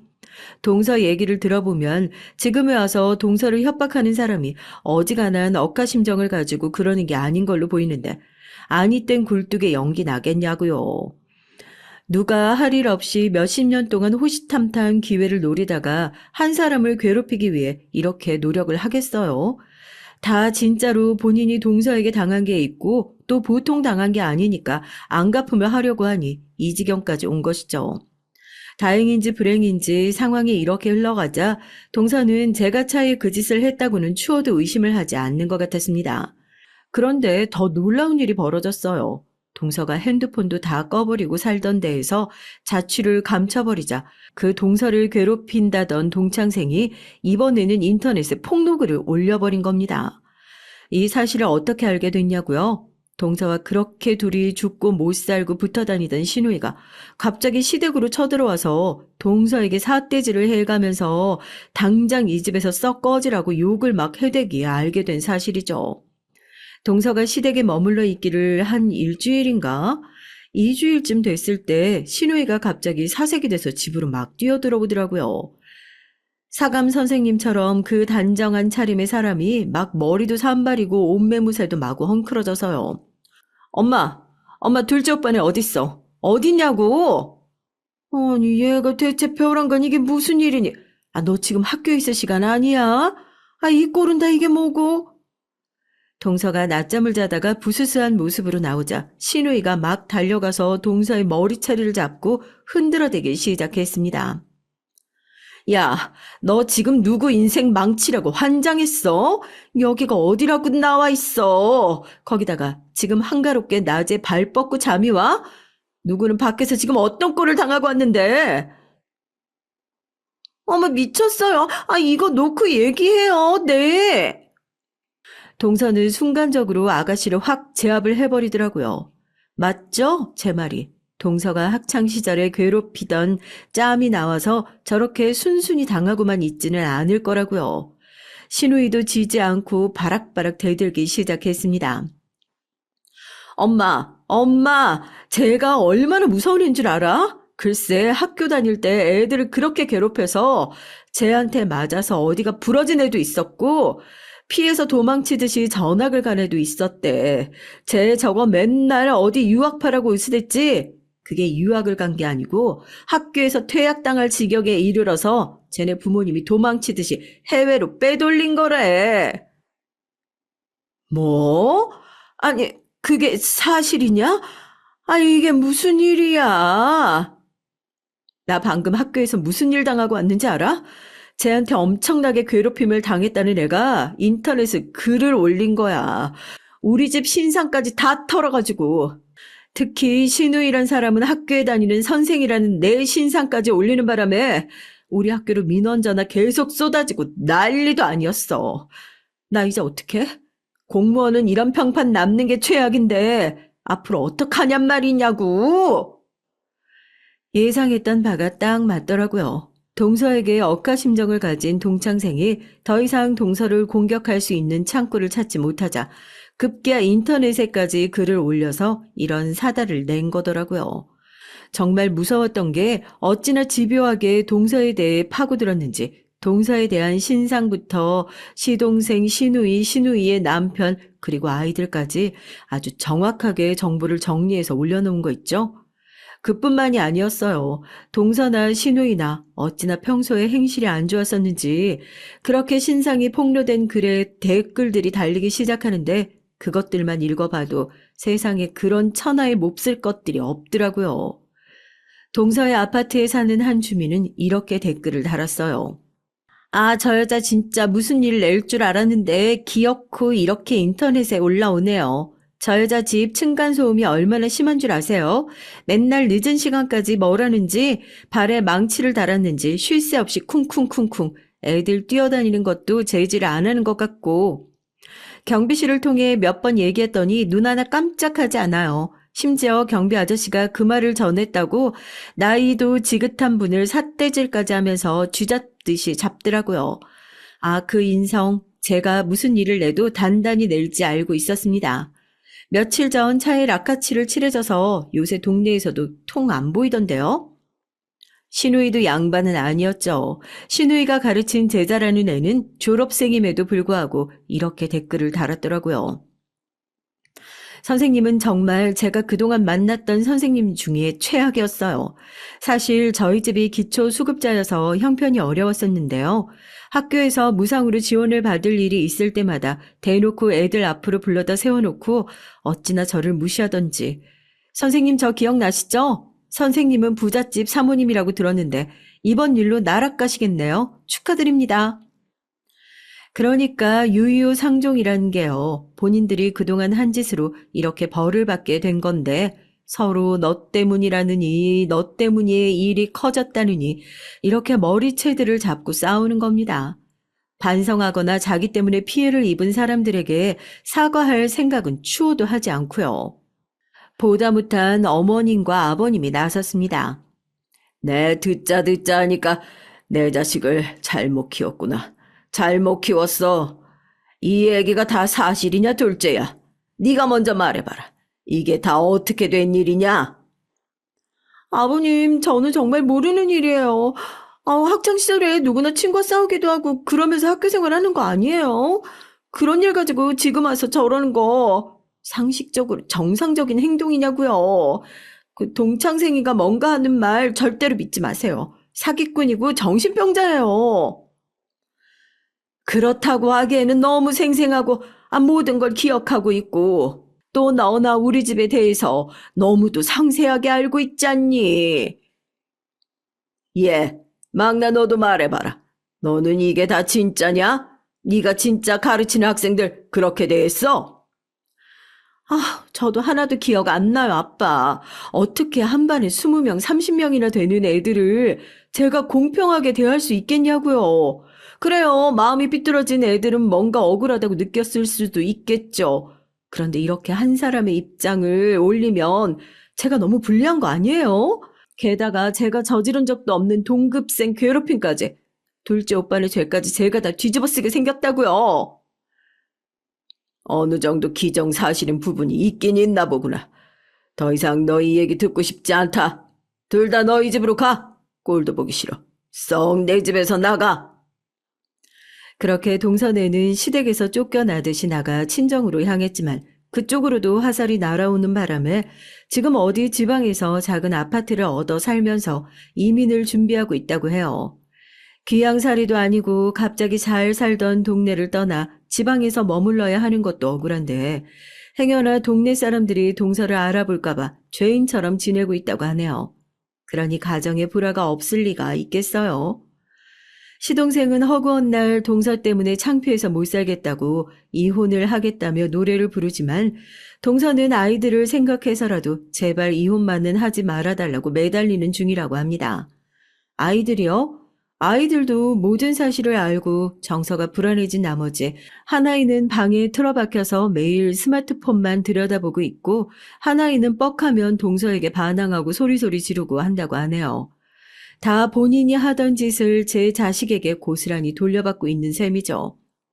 누구보다 남들 눈을 중시하고 명예욕이 있던 신우이는 결국 학교를 그만뒀어요.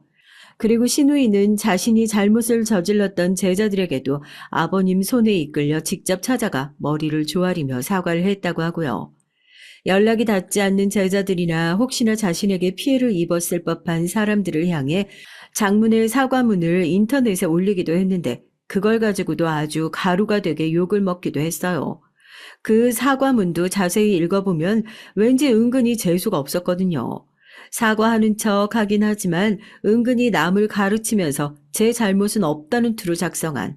아무튼 그런 게시글을 올렸더니 욕을 또 호되게 얻어먹고 평생 주홍글씨처럼 악덕교사라는 낙인이 따라다닐 줄 알았는데 그것도 시간이 지나니까 금방 잊혀지기도 하더라고요.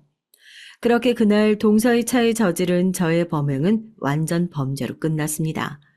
한 사람에게 발각될 뻔하긴 했지만요. 어느 날 아들이 저에게 묻더라고요. 엄마, 이상해. 내 옷에 빨간 게 묻었는데 안 지워진다? 피인 줄 알았는데 피도 아니고.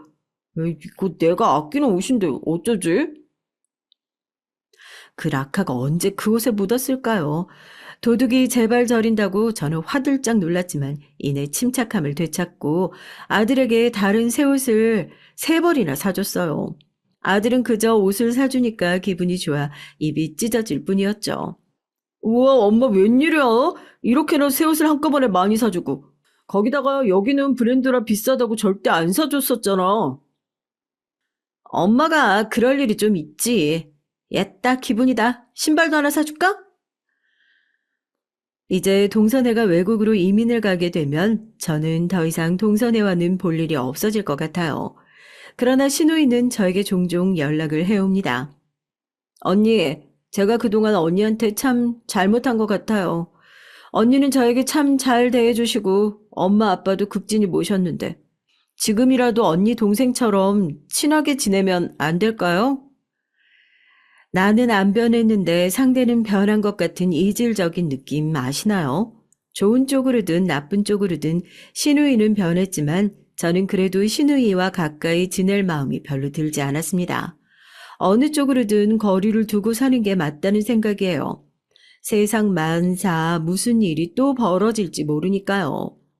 앞으로 다가오는 명절이나 집안 행사는 신우이가 안 오는 날 따로 가고 싶은데 현실적으로 그게 가능할까요? 그렇게 되려면 어떻게 방법을 마련해야 할까요? 그래도 어머님, 아버님은 한 가족이 다 같이 모이는 걸 원하실 텐데 제가 내키는 대로 행동해도 될까요? 이렇게 생각하고 저렇게 생각해도 고민이 깊어지는 나날입니다. 그래도 단 한 가지 속이 시원하고 후련한 것. 세상에 정의는 분명히 존재하고 나쁜 짓을 하고 살면 언젠가는 크게 되돌아온다는 걸 이번 일을 실제로 눈앞에서 지켜보며 깨달았기 때문이에요. 지금까지 제 얘기 들어주셔서 감사합니다. 우리 앞으로도 복만 받게끔 착하게 살아요.